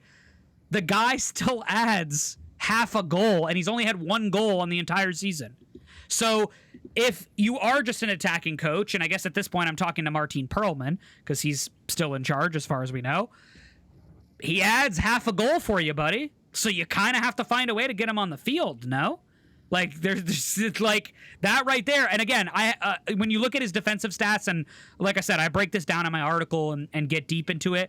But like when you look at those stats, like Iago has better numbers than a good chunk of those people, the center backs that he goes up against. Another one that people may not like, but it's kind of a true fact. Crépeau has actually not had as bad of a season as people think Crépeau has had this season when you dig into the stats and what that looks like. So there's a couple things there. Don't get me wrong. I'm not trying to shortchange how bad defensively this team has been this season, but there are some bright spots in what a lot of people would consider to be a very crappy defensive start to the year. Yeah, well, I did it last week, and just, very baseline based on defenders' foot mob rating. Mm. And did it on the main show, and it shocked some people because I know it did. Because you look at it, and Brekalo, funny enough, Brekalo and Marin, probably had the best, based on based on their ratings, are two of our best center backs. It was just on the center backs. Sure. Obviously, Iago didn't play the last two matches. But, and Janssen, by a pretty wide margin, had the worst performances, which doesn't say he brings a lot more than actual playing ability to the team when he's on the field. Sure. So you can kind of excuse those, but I just found that interesting. And I'm excited for your article because I'm I'm somewhat of a stats nerd. the way when we first had you on, I described to my girlfriend who you are. I said, David's the guy that I want to be, but don't have the patience because I doing that much research, I just lose patience and quit. Yeah. So, Well, um, here's a perfect stat to kind of sum up this whole thing. Is like Crepeau, for example, goals prevented is one of my favorite stats for a goalkeeper. If you guys don't know what goals prevented are, it's an amazing stat because what it does is it takes the bias out of team defense and goalkeeping. So save percentage is a stat that people like to look at a lot. Goals against is a stat that people like to look at a lot. I suggest to people, if you're evaluating goalkeepers, you don't look at those stats because they are team statistics. Those statistics can be based on how bad or how good your defense is in front of you. What goals prevented does, though, is goals prevented is a stat where it basically takes into account the difficulty of a shot on target, the basically skill level of what a goalkeeper should have, and it ranks it on a -1 to +1 scale. -1 being basically you are below average, not great skill, not great luck. +1 being great skill, great luck, above average, right? Crepeau right now is at a -0.69, which puts him in the 43rd percentile in the league. Almost about midway, right? So he's about as average as a goalkeeper can get. If you look at his per 90 stats, he's almost even. He's almost at 0. So that would put him at a per 90 stat of, again, about 50%. What that tells me is he is middle of the league as you can get for goalkeepers right now. I can tell people confidently, though, when I started this article, because I started this right before the Atlanta League match, his score was a positive number, and it was 0.21, I think, was his score at that point in goals prevented. So he was above average. I think he ranked out at the 60th percentile. These last couple games, unfortunately, getting shelled by Cincinnati doesn't help, and him getting shelled against Cincinnati is what drove that number down. So those are the deeper stats I look into when you're talking about positions like goalkeeper. There's other stats like for defenders, because defenders can be hard to grade sometimes. For defenders, you're looking at things like tackles is not always the best stat to look at because some defenders don't tackle a lot depending on their position. You have to look at tackles plus assists as statistics, ground duel percentages, aerial duel percentages, what their matchups look like. There's a whole thing. I won't get deep into it, but because I know some people's eyes are glazing over as I talk about it. But these are all things that I mention in my article. And like I did with my Griezmann article, which I know John has admitted to me, he read parts of it, which is fine because it was super long. But this article, like that article, will have a table of contents. So if you want to skip around and look at certain stats or look at certain things, and then I also sort of a last piece with it is I evaluate both coaches' performances to start the season. So I evaluate Oscar Pareja in his first 3 games. I also look back a little bit at what he did at the end of last season because I think it gives fans a better comparison of sort of what he was doing going into the end of the season. And then I evaluate Martin Perelman's 15 games that he's been in charge of Orlando City. That's 12 league games and then, of course, 3 Open Cup matches. So it gives everyone a really good idea of sort of not only what players are doing, but what coaching changes have been made to affect the squad. And I talk about win percentages, goals against, goals per game, things like that, and sort of what we've seen. I even talk about substitutions. So I talk about what the average minute is that he makes substitutions versus what Oscar Pareja was doing. Just really dorky stuff that people aren't necessarily looking at, but can affect a game right at the end state. So definitely. And one of the things that is funny, despite what certain reporters want to say, is it's actually an improvement on Gillespie's full season stats from last year. Because he was wasn't he in most of his stats? I believe he was in the bottom third, in several key categories, and he was well below average in most of them. And the one that for those on FootMob that just want an easy reference, the biggest thing that I see in Kerpo's stat line is his errors leading the goal is at 0. How many errors just last year alone did Gillespie make that led to a goal? I'm gonna say it was 2 or 3. I think it was 3 if I remember correctly. Yeah. Which is a lot for a keeper. You want to keep that 1, maybe 2, and he had 3. Luke, I'll flash it back up there. Anything defensively surprise you on that? Not really. No, not really anything specific. that we have. I was talking about, you were talking about like aerial duels and stuff like that, and we can go back and like set piece goals were one of the worst, if not the worst, in the league by a mile. And that is because mainly we're losing the first header every single time. Every time. Like, if you go back, we've seen it at games, all of us go to the games on first team, and you look at it, look back at game tape, no matter how much aerial threat we have, no matter who we have in, we're always losing the first header. And whether that's, you know, any time between, and then next thing you know, ball goes out, losing the first header, that's going in the back of the net, or it's going out, Crepeau's saving it, you know, going out for a corner, which then we lose the first header again, and then we might concede there. So it all just spirals. So, you know, set piece goals conceded, and even on free kicks defensively, we're just all over the place. And it just brings back everything. It ties everything back together, where even when we need kind of that leader in centre back that can kind of shift our defence in a way that can get it straightened out.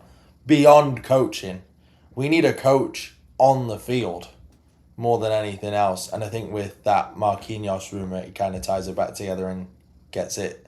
Yeah, Well, I was going to say pieces too. have been an issue. Yeah. Were even an issue in the preseason against, you know, college and other Yeah. non MLS teams that we played. Yeah. They were an issue in the preseason. You know, I mean, it's not something that's like a surprise to anybody, unfortunately. Yeah. But you know, it's been something that's gone on since before. You know, since the beginning of the season, since the camp began, which is shocking because Schlegel wasn't the tallest of center backs. You know, No. and the thing that Brecalo and Iago are known for specifically is their aerial presence. And Janssen's always had a decent aerial presence, but for some reason, and honestly, you know, a lot of our set piece goals have been on, you know, like Luke said, losing the first ball, the first header, and then that the back post, the trailer being left for whoever's responsibility it is, being left wide open. Yeah, You know, it's that, and then it's without that calling initial. a specific player out that intends to play our defensive, you know, the defensive wings, if you will, the fullback position or wingback position.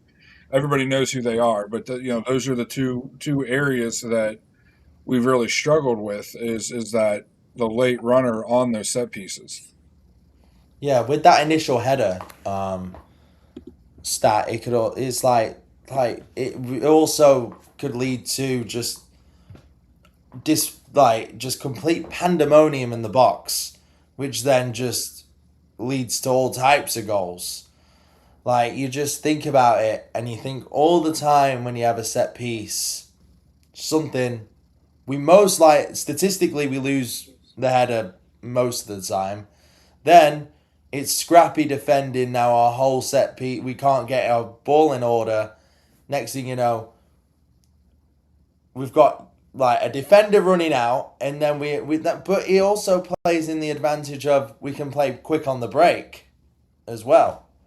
But you can look at it both ways where you can see that. But I mean, the thing that creates after players' abilities, the biggest thing tactically that is a solid defense is their organization.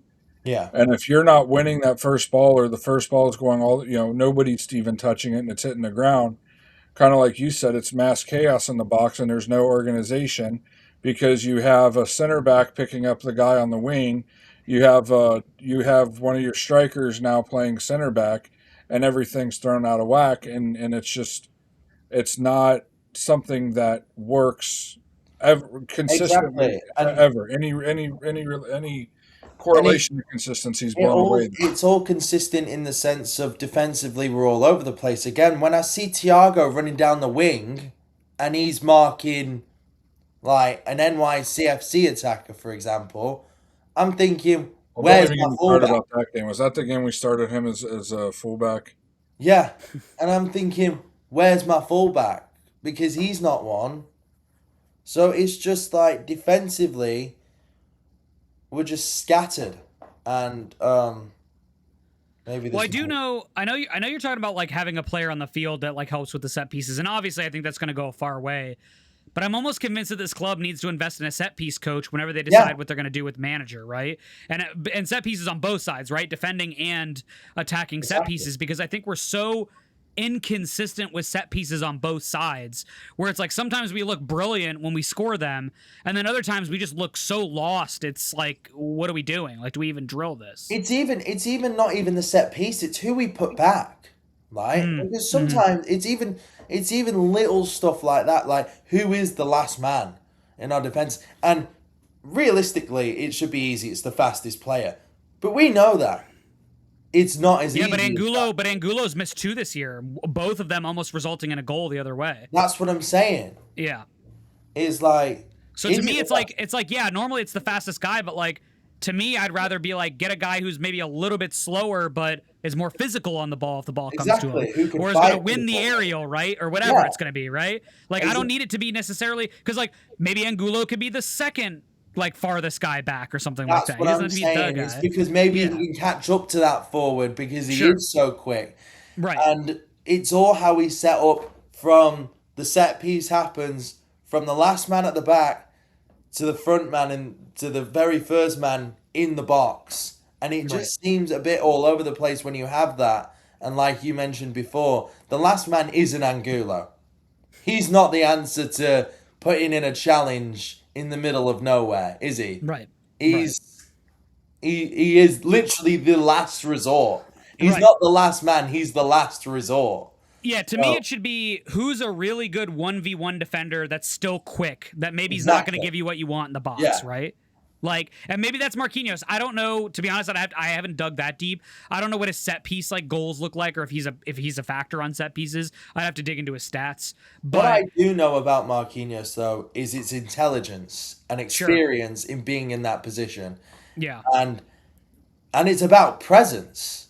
You sure, know, if the strike, like if I'm an attacker in my head, I'm thinking, do I want to go against Marin or do I want to go against Marquinhos? Well, that's fair. 10 times out of 10, I'm going to be intimidated with the two-time Champions League winner and Olympic gold medalist. Like, I Yeah, don't want to go against him anytime. or Iago's size, because I think he intimidates a lot of Yeah, guys with Iago's just how he's size and built. He's presence, and huge. even Yeah. Janssen for a very, very long time had that presence. I think it kind of faded Yeah, I just in wish he had between. more like quality aerial ability. Like he can get up when he needs to, but like the quality hasn't always been there. Yeah, the quality's not even been there, and it's faded over the time naturally. People have Yeah, lost. Once you lose that presence as a defender, it gets very tough to get it back. sure. You Yeah, yeah, know, like Schlegel. Like Schlegel's a madman. He's an absolute madman. But yeah. he had a presence where don't want to mess with him. You don't want to Right, get on the end of one of these challenges because he'll put his head where you won't. right. So presence is a very big thing. And I know that if I'm having a one-on-one situation, the defender that I need needs to have a bit of presence about him because it will make the attackers get into a mindset of, oh, it's not that easy. Mm. You Well, know, you still do see some of Janssen's presence. I know you didn't say it's gone, but it's the not gone. biggest presence he has right now is when he's chasing down the long ball against one of the defenders. I've seen multiple times this year where he's been in that situation, and you see the defender pull up because they know Janssen's going to win the ball and he's going to take them out. Because he's You know, quality. Yeah, I'm Yeah. not saying it's fully gone. yeah, no, yeah, yeah. He's So quality, just to and he use that as still an has. example of what you're And talking about. yeah, it's the example of when Janssen was with like Antonio Carlos or with Schlegel. Sometimes defenders thought, "Oh no, I have to go against Janssen. This is going to be a tough day for me." Now it's every once in a while I might beat Janssen and I might go past him or something Right. like that. It's Okay. changed, but he's put so much quality performance in that attackers still have to be mindful that he's there. Mm-hmm. And that he still has that presence about him because of how many consistent performances he put in. Sure. So that's basically what I was trying to get to. Yeah. So it is interesting because you both brought it up as our set piece goals. Ironically, we rank in the same exact position. Set piece goals for, set piece goals against. We rank 26 in both. So here's the attacking stats. FootMob, for whatever reason, has a bunch more attacking stats than defensive stats. Justice for the defensive stats, by the way. We need more of those. No, I know. I tried to find them, and they just don't did want not have them. And They this don't was want to all know done about. This was all done in haste after work. Yeah, I mean, I thought attacking wise we'd be a little bit better. Our best stat on here is, you know, like most the one that you see the best is, which you actually want to be lower ranked is big chances missed. Or 22nd, 22 out of 35 big chances created isn't awful. But only 35 chances created is. So when we get our chances, we score. But What I'm worried about is shots on target per match. Yep, that's the big issue. Which is like close to 4.5. I'm gonna take a step farther out. I think that accurate passes per match is pretty abysmal. 337 and the league lead is 610. Like, that's crazy. You see double.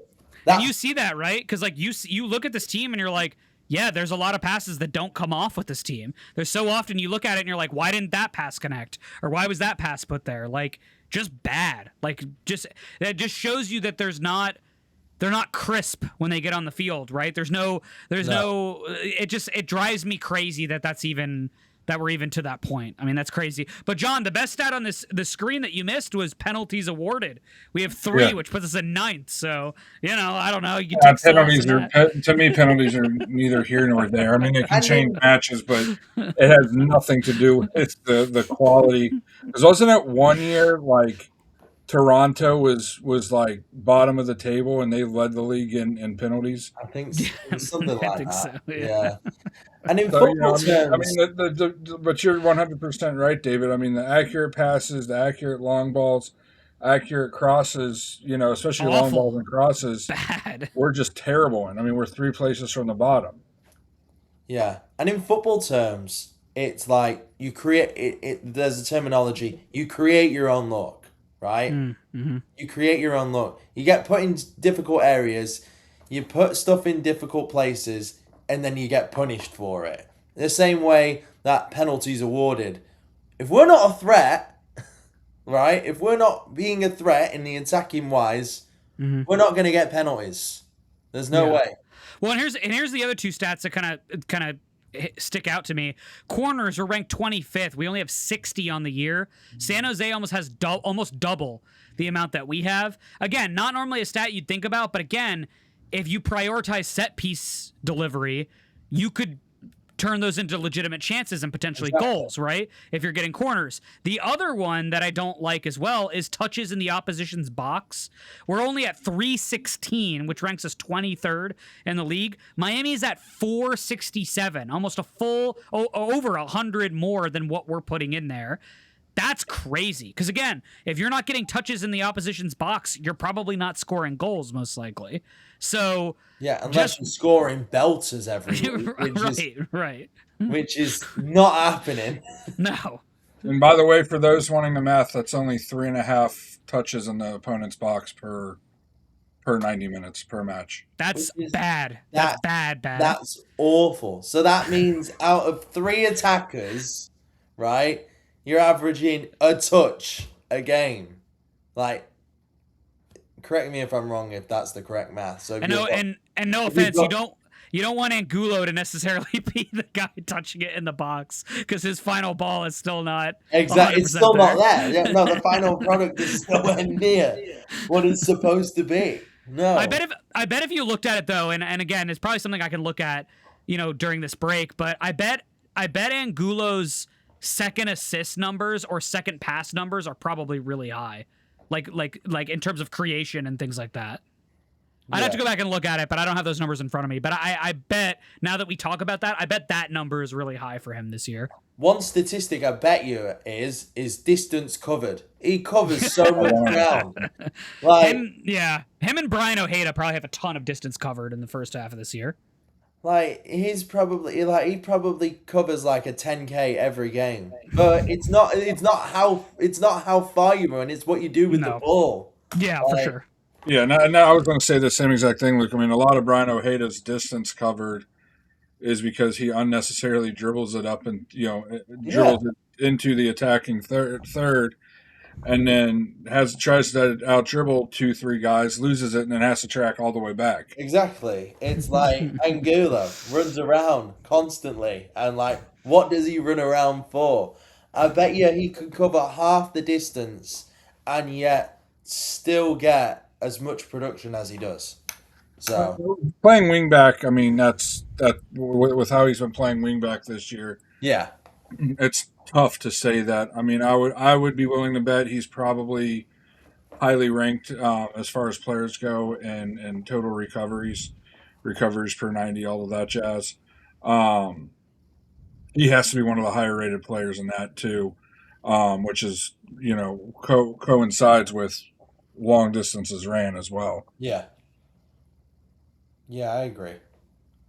So, I mean, to me, their stats just show that the team honestly has been has done better than they should, for the most part.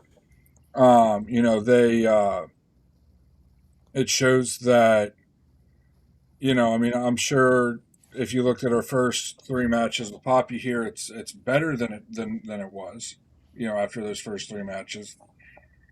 And that Perelman's done his job as far as like righting the ship or stopping the bleed, however you want to say it. But they, there's still those gaps in the game, moments in the game where we go such long periods of time without any possession whatsoever. Our possession is maybe a pass out of the box and then hoping for a long ball, which we saw our long ball percentage is terrible. And then when we're down in games, the games that we have been down but still in, we resort to just crossing the ball, hoping somebody gets on the end of it. And you see our crossing numbers, which, I mean, number of crosses in desperation will play a part in that. But still, our crosses were terrible, and the stats don't lie. The stats are what they are. And yes, we did have a good last decent last month and a half, taking out the abysmal performance in Cincinnati, where we did win. What was the number? 5 of 8 in all matches, or something like that, David? 6 of 8 in all matches. 5 of 8, yeah. Yeah. And we started scoring goals. I mean, there for a while it was 4-3, 4-3, 4-3. It felt like, but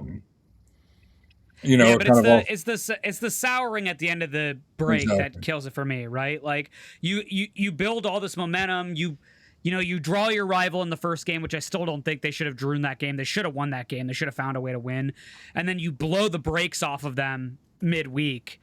And then I know a lot of people were like, well, I don't care as long as we move in the Open Cup. I'm okay with whatever result it is against Cincinnati, which I'm never a fan of. I think that's ridiculous. I think you should value every game. But then we get the brakes beat off of us 6-2, right?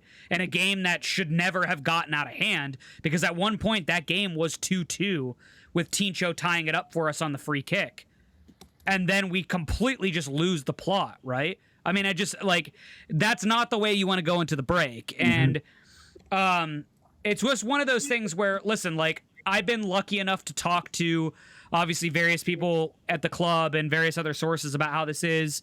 I'll talk about this a little bit, and John and Luke know about this, but I had the opportunity to talk to Martin Perelman at the OCB game this last weekend. And, I'll say this, like, Martin Perelman, is definitely a guy that's trying to figure this out, the best way that he can. He's trying to figure it out.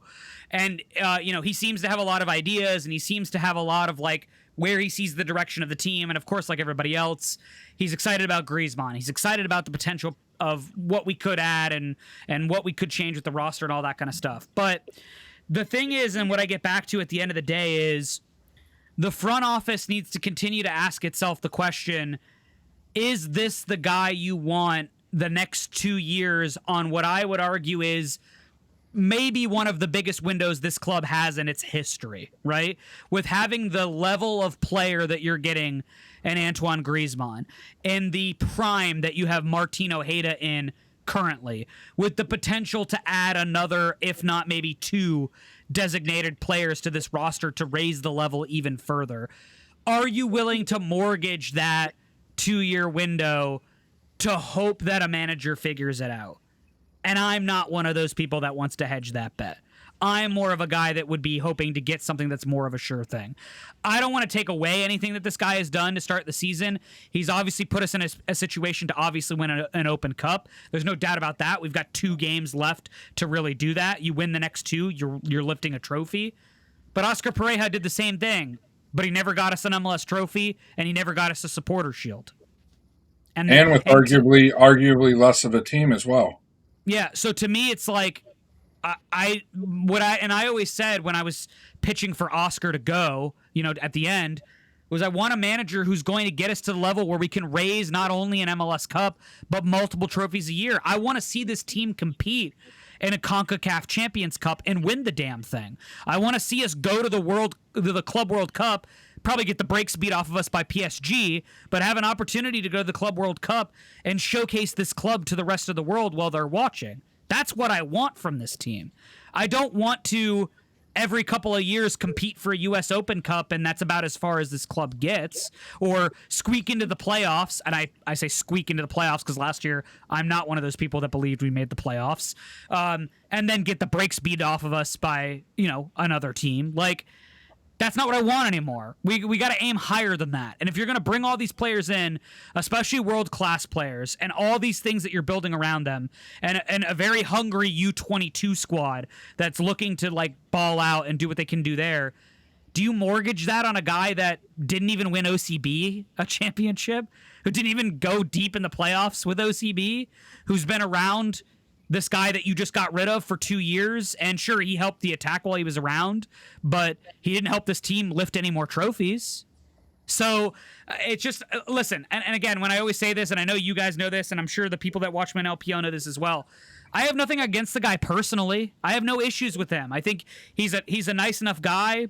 He's got a beautiful family. He's built himself quite the digs here in Orlando. He's just not the guy I want to see coaching Antoine Griezmann for the next 2 years. He's just not. And that's okay, because there's so much opportunity out there for different managers that could come in and turn this around. Yeah, and I mean, even to kind of reiterate what you said on LPO last week, for those that didn't watch it, and I love Ricardo probably just as much as everybody else. I'll be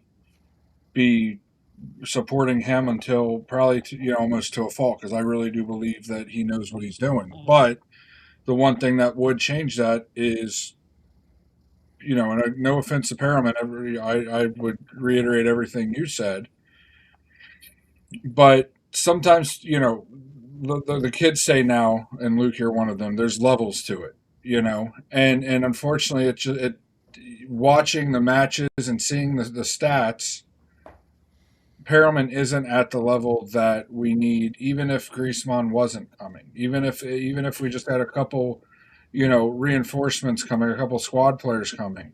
This team's good enough, and we've shown that we're good enough, and had a chance if we would have beaten Cincinnati to be in that play-in game.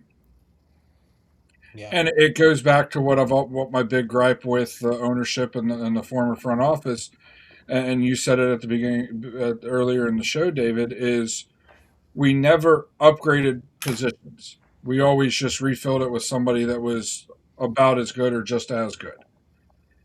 Well, you take Poppy, who was a good manager, I wouldn't say great, good manager, and you replace him with somebody who's, on paper, and this is factual, this isn't a personal opinion, has never coached a team at a top level. And whether people like it or not, MLS is the top level in the United States. He was coached and managed in the second division in what was it, Argentina. Yeah. Then basically went straight from that. Before that was coaching reserve and academy teams. Goes from the second division in South America to coaching the reserve team in Orlando City, and then he became the interim manager for the team. You very rarely see, hardly ever see, an interim manager in any sport become the guy. You know, we saw it, the last time we saw it was James O'Connor, and we see how that ended. Now, I know because the quality of the team is leaps and bounds where it was in 2017. Sure. But this could you could almost argue that James O'Connor had more of a pedigree behind him, or just as much of a pedigree behind him as Perelman does. Yeah. You know, very similar resume. Kind of. I mean, Louisville City was supposed to be Orlando City B, and then stuff happened there. Essentially, coached Orlando City's reserve team. Got hired in from Louisville City to be the interim, and then became the permanent manager. And it didn't end well. We need to upgrade on what Poppy built. As bad as he left us, and as much of a villain as he turned into for a lot of people, he still built this team from where we were in 2017, 2018, 2019 to perennial playoffs, making 5 of 6 seasons or 4 or 5 seasons, whatever it was, making the play-in game last year, right on the cusp of actually making the playoffs last year. So you owe it to Poppy to build on what he built, and keeping Perelman on isn't doing that. And to get back to what I was saying, and to add on what David was saying, if Ricardo's willing to risk his status, his legacy here as the director of operations, GM at Orlando City on Perelman, hats off to him. There's something behind closed doors that we don't know about. But from the outside looking in, it's not something that I'd be willing to risk my career on. Because you fail in the MLS, the best you'll get is another MLS job. You succeed in the MLS, and in 2, 3, 4 years, you could be going to one of the top, maybe not the Premier League necessarily, but you could be going to Germany. You could be, going to, a federation and doing something there. There's a lot so to me, risking it on Perelman based on what the stats are, based on what the eye test is, just isn't worth it, and it's one of those that will be what very quickly gets me. It's a huge con against Ricardo in that sense, as if he keeps him, especially if we don't perform. Listen, I would love it just as much, if not more than anybody, if we come out of the break, Perelman actually has more than just 2 weeks of a break like he did when he first was hired on. Yeah, he'll get a month. Yeah. Yeah, he'll get a month. He'll get basically a training camp 6 weeks. Mm-hmm. He'll get a month, and he's able to implement more of his ideas, his tougher ideas. He'll train these guys up. They'll go through a lot of tough training in that break. And if they come out and we're all we were tearing the paint off the wall that we're playing so well, awesome, you made the right choice. But we're the three of us are in a position where we can sit there and question him, because the only thing that's at stake is our sanity on Saturday nights and Sunday mornings.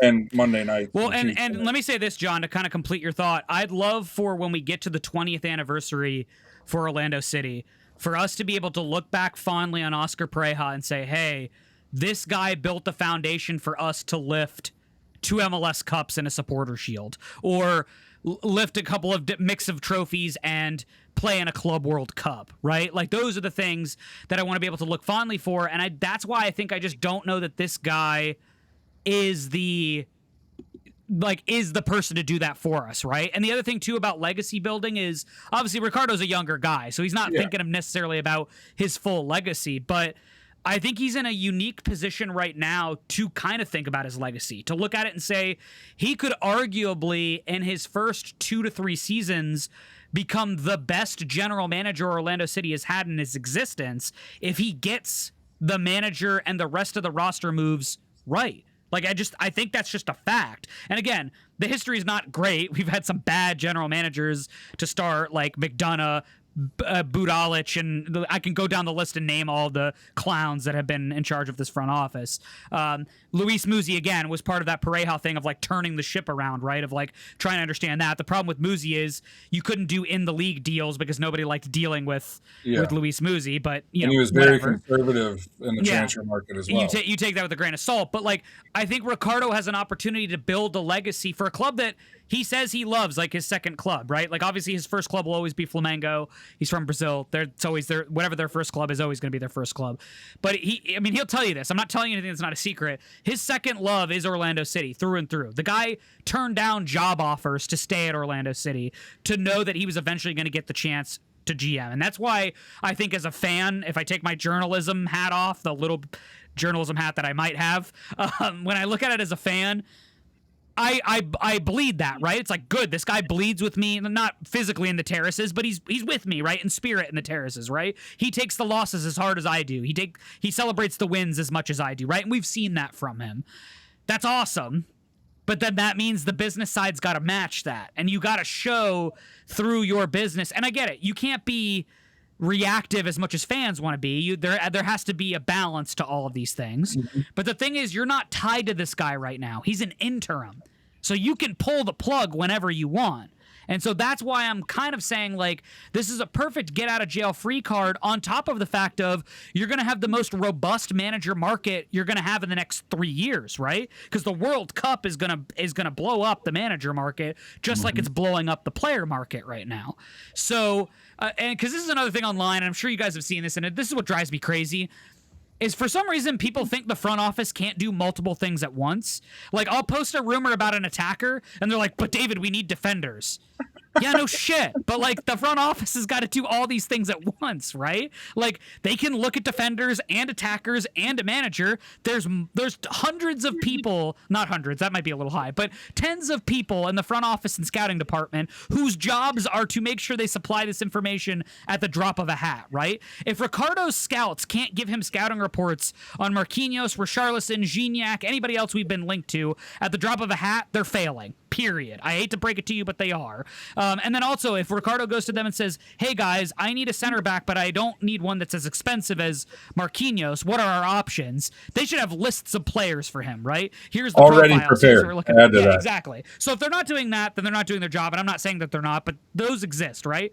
So I just have to laugh at the idea that people are like, but he can't also look at a manager if he's looking at an attacker and a defender and a goalkeeper and a left back. Guys, yes, he can. That's why he has a team of people that help him do these things, right? And then on top of that as well, the positions that we as fans and as podcasters value of what we think should attack next, the club doesn't necessarily agree with. Like, I've heard from good sources, the club isn't looking to change goalkeeper. They're content with Crepeau and Otero through the end of the year. They're not going to make a move there. Now, would I? Potentially. I don't think we're really that strong there, but they're going to ride these guys to the end of the year. Left back is another position that a lot of people have brought up. I don't think they look at left back. They like Angulo there, so they're going to continue to do it. Now, unless they get a manager who wants to play a traditional left back of like someone who's a little bit more defensive, they probably look towards an Adrian Marine to fill it for this season, and then they go and they'll try to get another pile. Or if the coach is more of a youth-focused coach, maybe he looks at Tahir Reed-Brown and figures out how to crack Tahir, because again, big Tahir fan, just haven't seen it at the MLS level yet with him. So like maybe he tries to figure that out, or maybe they ask Taifi to play the other side instead of playing on the right side and then make him a left back. I don't know. These are options that you can have, right? So anyway, to make a long story short, the club can look at a bunch of different things at once. They're not beholden to just being like, all right, we've got to focus on an attacker. We can't take calls about anybody else. Oh, Marquinhos wants us. So nope, got to hang up the phone. We got to work. Like, they're not doing that, right? They can juggle a bunch of balls at once. But they are going to prioritize, of course, other things other positions over other things. My hope is the manager is closer to the top of that list and not further towards the bottom. And I fear that currently that discussion might be further towards the bottom, which concerns me because I don't think it should be. Unless to John's point, we're waiting for a World Cup manager to potentially lose their job. That's Luke's point. Yeah, Luke's point. Like, unless we're waiting. Sorry, I didn't mean to get y'all mixed up. But unless that's someone that we're specifically looking at, then I'm like, okay, well, you got to wait till July anyway, right? So who cares? Like, you might as well focus on other positions. But there's been no indication that we're waiting for that manager to lose their job per se. Yeah, and Luke, I got one more thing to say real quick about Ricardo, and then I know you have a lot to say about it. Ricardo's planning on being here for a while. Based on, I congratulated him after the Miami win, and we had a little conversation. And my son was right there, and just made the joke with him. Oh, he's going to be your homegrown sign. He's going to be the club's homegrown signing. And I think I came up with 2036, which means he'd be 14, whatever. He's like, oh, that'd be a lot like my son. He'll be a homegrown signing around that time too. So for him to say that, as much as David and I have talked to him, as cerebral as he seems to be, he's not going to say that if he's not planning to be here for a while. So he wants to see the club succeed. He's expressed that to David and I privately. He's expressed that to, when he's done interviews, with the different media and everything. So he wants to be here. We're not questioning that, whether he wants the club to succeed or not. I'm just questioning, do you really want to do that type of deal? Yeah. Luke's just going to say, blow it up. No. I believe in the project that Ricardo's doing. I honestly think that he's probably in a position where, like David said, he could go, and he could go to a much bigger club because he's young. He's a prodigy in himself. If he sorts this out and then gets all the deals done, gets a world-class manager, he will not be here in the next 2 or 3 years. Somebody else will grab Ricardo, and then I don't think it will be another MLS club. No, it will be somebody bigger than that. What about a Brazilian giant? Like if Flamengo or Palmeiras or one of those clubs come calling, that's that's a hard what call I'm to saying. turn down, right? It'll be one of them. Yeah. Or maybe even a Corinthians where they're on the back end and they need a bit of a revival, where players like that, like people like that are more valuable than players themselves. Yeah. Because they've built a team from absolutely abysmal to their own idea, and they can look at the squad and say, this is my creation. Do you want this, yes or no? So that's kind of what Ricardo's doing at the moment, and this is his image. This is what his pitch is to bigger clubs. He says, this is my team. And this is the success that it's had. Am I going to stick with it or am I not? And I do believe that, he's here. I don't necessarily believe in the idea that he's here for the long term, right? Because he's only young. Yeah. He's a general manager. Yeah, let me clarify that. When you have a job like he does, you can't plan to move every 2 or 3 years, Yeah. So that was my point, is in order for the club to succeed, you want to set it up long term to succeed and expect to be here long term. Because we don't know what he's thinking. He's already turned down a director of football operations job in the championship, which is a step up from where he was as assistant general manager. A massive step up. So if you already turned that down as an assistant, you already turned down the GM job in, was it DC, a couple of years ago? Yeah. We don't know where his head is. So his head could be, I'm here until they don't want me anymore, and then once they don't want me, I'll figure it out. Well, John, it's because he knows MLS is better than the championship. That's why he turned down that offer. Whoa! I don't know about that. All right. But I'll also say this about Ricardo, and I think people forget this too, is that yeah, everyone knows about his scouting background because he was a big time scouting guy for us when he came over from Columbus and everything. But like the guy has a unique background in the fact of like he has a law degree and he practiced sports law for a while before he came to the United States. And I think he still from time to time does practice in that. He's got an MBA in sports management for those that don't know it. Like the guy is like John said earlier, he's cerebral. Like the guy's a smart guy. He understands the sport very well. Like there's no arguing any of that, right? And again, like to kind of Luke's point of like he'll be someone who's sought after is like, yeah, because it's not easy to land a player like Antoine Griezmann. I mean, what was the story? He was in his house for 8 hours and he sat there and he talked to him at his kitchen table for 8 hours. You don't convince a lot of players, number one, to let you stick around for 8 hours. And then secondly, to be as I'm sure welcoming and as open as those conversations probably were and probably continue to be, right? Like it takes a certain individual to pull something like that off, right? Yeah. Not like no offense, I don't see Luis Muzi going over and being able to pull that off. I just don't, right? Like, and again, that's why I'm saying it takes a certain guy, and that's why like He's a character.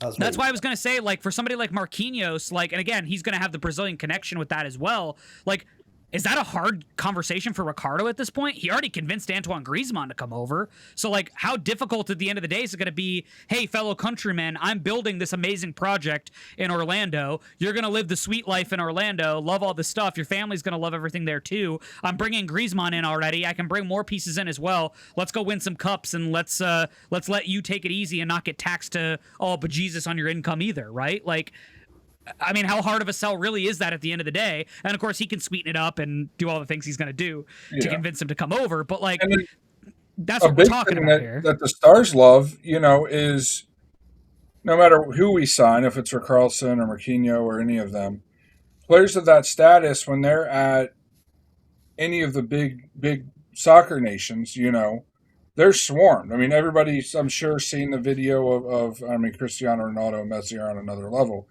But everybody's seen the video of Cristiano Ronaldo, came out about 10 years ago, where he puts the mask on and the hair on and is out juggling and, puts the belly on, and then he takes his mask off. And I mean, he was in the middle of Madrid, but still, like, that happens everywhere, except for here in the United States. Maybe a couple other countries in the world, big countries in the world. But even then before, John, you mentioned like it was Messi in the beginning, like the very beginning. He was at Publix, wasn't he? Yeah. Like he was at Publix, like, and he still doesn't get mobbed like he does in like Argentina and places like that. He probably hasn't gone to as like a supermarket in the last 15, 20 years. So to have that luxury, and even with players like Griezmann, where he's not on the level of Messi at all. Like, he could just probably walk about, like, and just, walk his dog, have a nice life without getting swarmed in Madrid. Because I bet you if he was in Madrid, he'd get bombarded by both sides of fans. He'd probably get a lot of crap from Real Madrid fans. And he'd also probably get swarmed by Atletico fans wherever he is. Well, and that's part of the reason they went to his house. They're like, usually you do that in a coffee shop or a nice restaurant, but in Madrid, couldn't. You can't. Yeah, you couldn't do that because it's just a different lifestyle. So wait, Luke, are you saying he's going to show up to OCB games? We're going to be able to just go and dap him up at OCB games? You never know. You never know. Honestly, David, stories that I've heard about how much Griezmann is involved with the reserve and youth teams. Sure. It would not surprise me. Oh, I agree. And I think it, honestly, for more than anything, it'd be great for the kids, because I'd love the kids to be able to see, like, and I don't necessarily mean the kids on the field, but like the kids in the stands and stuff, like, to see him there and like get a chance to, like, even when Tincho came like 2 weeks ago, kids were losing their mind. Everyone was trying to take pictures with them and shake his hand and all that kind of stuff and whatever. But like, hell, I'd even turn into a kid for a minute if I saw Griezmann show up in the stands at an OCB game. But to your point, I think he'd love to, right? I think the question would just be at that point, like, is it safe for him to show up to an OCB game? I guess if he goes unannounced, it doesn't matter because who would know unless you're there. But it'd be cool. Like, it'd be a cool thing for him to show up and just kind of be like, hey, I'm going to check out the youth of this team and see like what the youth is all about and, you know, give my 2 cents or whatever it might be. Because the one thing that we have heard from, you know, multiple sources and things like that is that he's studied this team very religiously, like even before he signed. And now that he's signed, he has been very, very dutiful in the way that he has studied this team and looked at every single player and given feedback about them. Like, this guy's serious, man. Like, he's not messing around coming here just hoping to ride off into the sunset. He's here to win, like, for sure, no doubt. Yeah, I mean, I've heard he's watched every match of the senior team, which says something because he's had Champions League matches. He's had Copa del Rey Unfortunately matches. for him. Yeah, unfortunately, I was going to say. What'd you say? I said, unfortunately for him, he has. At least he's feeling the pain that we're feeling. I know, 'cause right? He's thinking signing that contract. That's a lot of money. It's Yeah, but funny. I'm sure he's thinking too, like with that Atlanta Open Cup game. I bet he's looking at the wall and how much fire that wall had in that Open Cup game, and being like, I want to be in front of those dudes when I score a brace and you know, get a handful. Sorry, of I'm going to have to mention it. You've mentioned the wall, and he wants to probably kick towards the wall in the second half, because if he doesn't. And that's the cool thing is as I've much snuck crap. it in somewhere. What's that? He sort of snuck it in somewhere, kicking towards the wall in the second half. Yeah, and I mean as much crap as Luke and I give the supporter groups from time to time, mainly, you know, last week was probably the biggest one. Yeah. That's one thing that we do still have here is how, you know, these guys come from big clubs in South America where their fans are rabid. And, you know, we've had guys, you know, Pasalic came from Dortmund, who has one of the most infamous, you know, supporter sections, for lack of better terms, in the world, you know, with their yellow wall. And they still compliment the wall and their intensity and everything and how active they are in the match. And that's something that, it's something small, but that can be something that turns a player from, you know, a mid-level player or even a star player from going to a club like Miami or Atlanta because of how our supporter section is always there. Even when we were losing, our supporter section was still there. I mean, look at Atlanta. They've had a couple subpar seasons in a row now. You know, subpar is being nice, but yeah. I mean, they did make it to, you know, we beat them in the second round of the playoffs. That's something, you know, that's a decent season, especially for where they were in the summer that year. That's fair. Yeah. But, you know, our fans would still be showing up. We still showed up and we, you know, 15, 16, 17, 18, 19, 20. I would argue in one match that the wall was better when we were bad. Well, yeah, I would agree with that. Yeah, back then, yeah. Like that's a conversation for another time. Now, but when the team was down and out and we were breaking all types of records for the wrong reasons, the wall had a different type of fire to it. I mean, the one wall I never forget is the U.S. Open Cup final when we won the whole thing. That wall was crazy. Like, I'll never forget that because I was fortunate enough to be in West Club for that game, and that game was like nuts. You could feel the energy completely around the stadium in that one. Yeah, the other match I would say was the Miami match last year. Yeah, that you can say that for sure. You could feel it. I mean, you know, Luke can agree. Luke will agree with me on that because we talk about it, and I mean, we felt it. Even though I know drama happened at the Tampa match, but Luke and I, up to that point, we're like, this is the funnest we've had at a match in a while. That was a ton of fun. I went to the Rowdies match last year. That was a ball of fun. And those fans were pecker slapped at how loud we all came in with that, and you know, we just kept putting more goals on them, and they were looking stupid on that broadcast. I can tell you that. Yeah, that was fun. So I mean, it's something to be said. I mean, I'll never forget in 2017 when the stadium opened.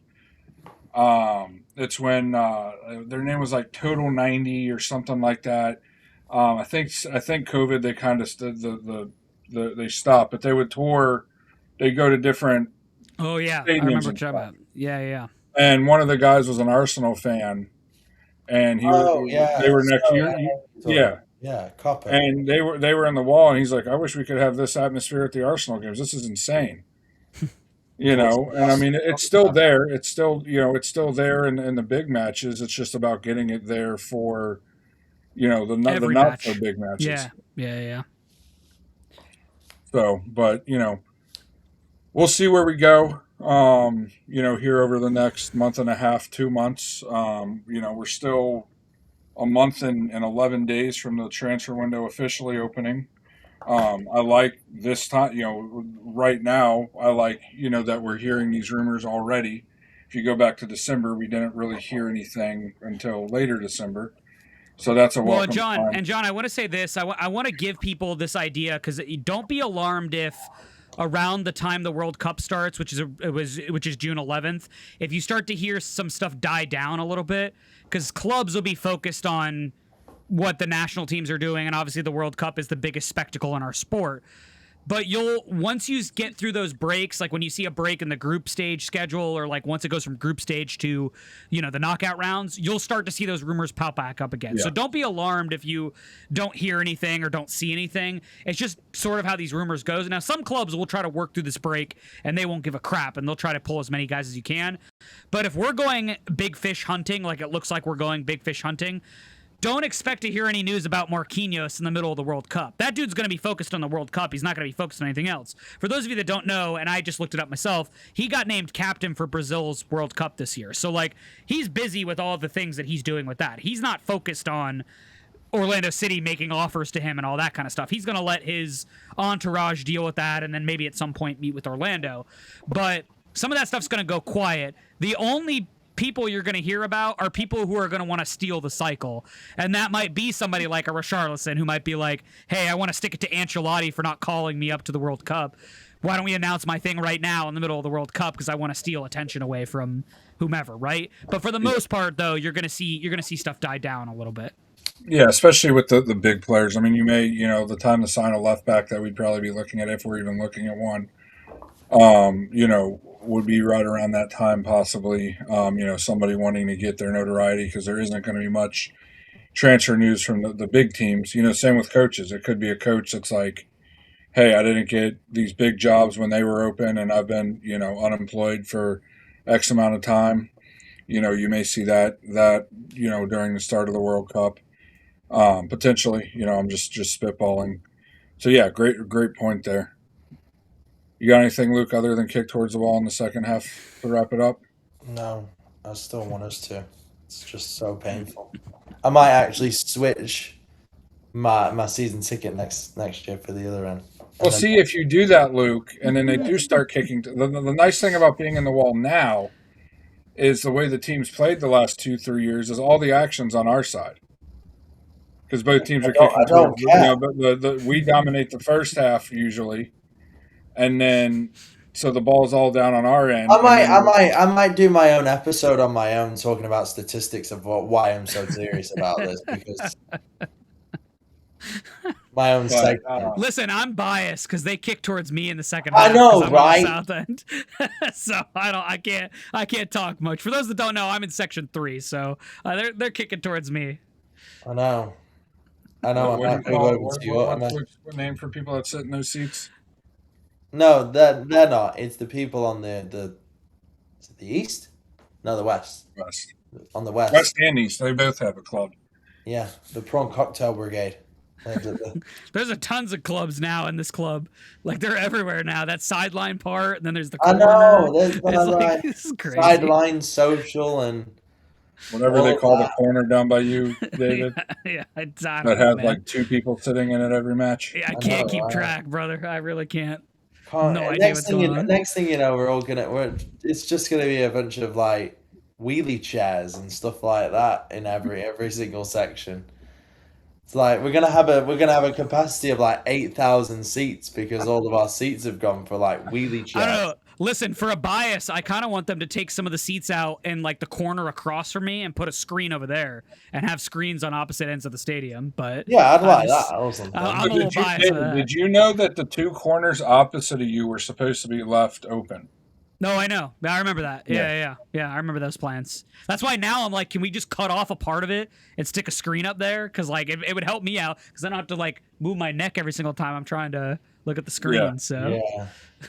or I got to pull up like the Apple TV broadcast on my phone and try to like watch it real quick. I know, It's just right? I do that terrible, man. anyway when it goes to VAR. I do that anyway. Yeah, when it goes to VAR, by the time we know they're going it shows VAR, a it's different right coverage. when it happens on Apple. Right. So me and Luke are sitting there on my phone looking at it, hoping it loads. If it's a busy game, it just Right. doesn't Right. load. Yeah, hoping it's like, is it on time? It's like, is this the actual coverage of what's going on? Yeah. Well, thank you to everybody that'll tune into this. This is by far our longest episode, which is fine with me. It went by quick. I greatly enjoyed it. Hope you guys did as well. As always, it's been popping up down there. Started to do this. The subscribe button on YouTube's right there. This really only goes out on YouTube. So if you're watching and you haven't yet subscribed, you'll get make sure to have the notification bell on, and that way you get the notifications for when we do go live on Mondays or when Luke and I do the watch parties throughout the World Cup tournament. You'll get those notifications on your phone, as well as when we upload these videos, you'll get the notification for that, so you don't have to always set a schedule for that. Let us know what you think if you guys want to join. I mean, David joined. We didn't reach out to him. He reached out to us before he was extremely popular, extremely famous, and on LPO. I think he had just started on LPO actually, but whatever. Same with Adam last week. Adam reached out, said, "Hey, I think I have a topic," and he wanted to stick around for the whole show. So you don't have to stick around for the whole show. If you have something with our club or with it being World Cup season you want to talk about, let us know, because we're not necessarily going to release one every week. Depending on what happens with the club. If we make some signings here in the next couple weeks, sure, we will probably release one next week to react to it and such. But let us know, like the show. Share the show to any friends that you know that enjoy the conversation, enjoy a little bit more of a stats-driven tactical outlook on it. That's what I love about this show, is we can go wild like we did tonight with the stats, or Luke and I went wild with tactical stuff before. Just give us a like, a share, if you feel obliged to. But as always, thank you for watching, and vamos, Orlando. Schleger's in the back. The shot, Schleger saves it!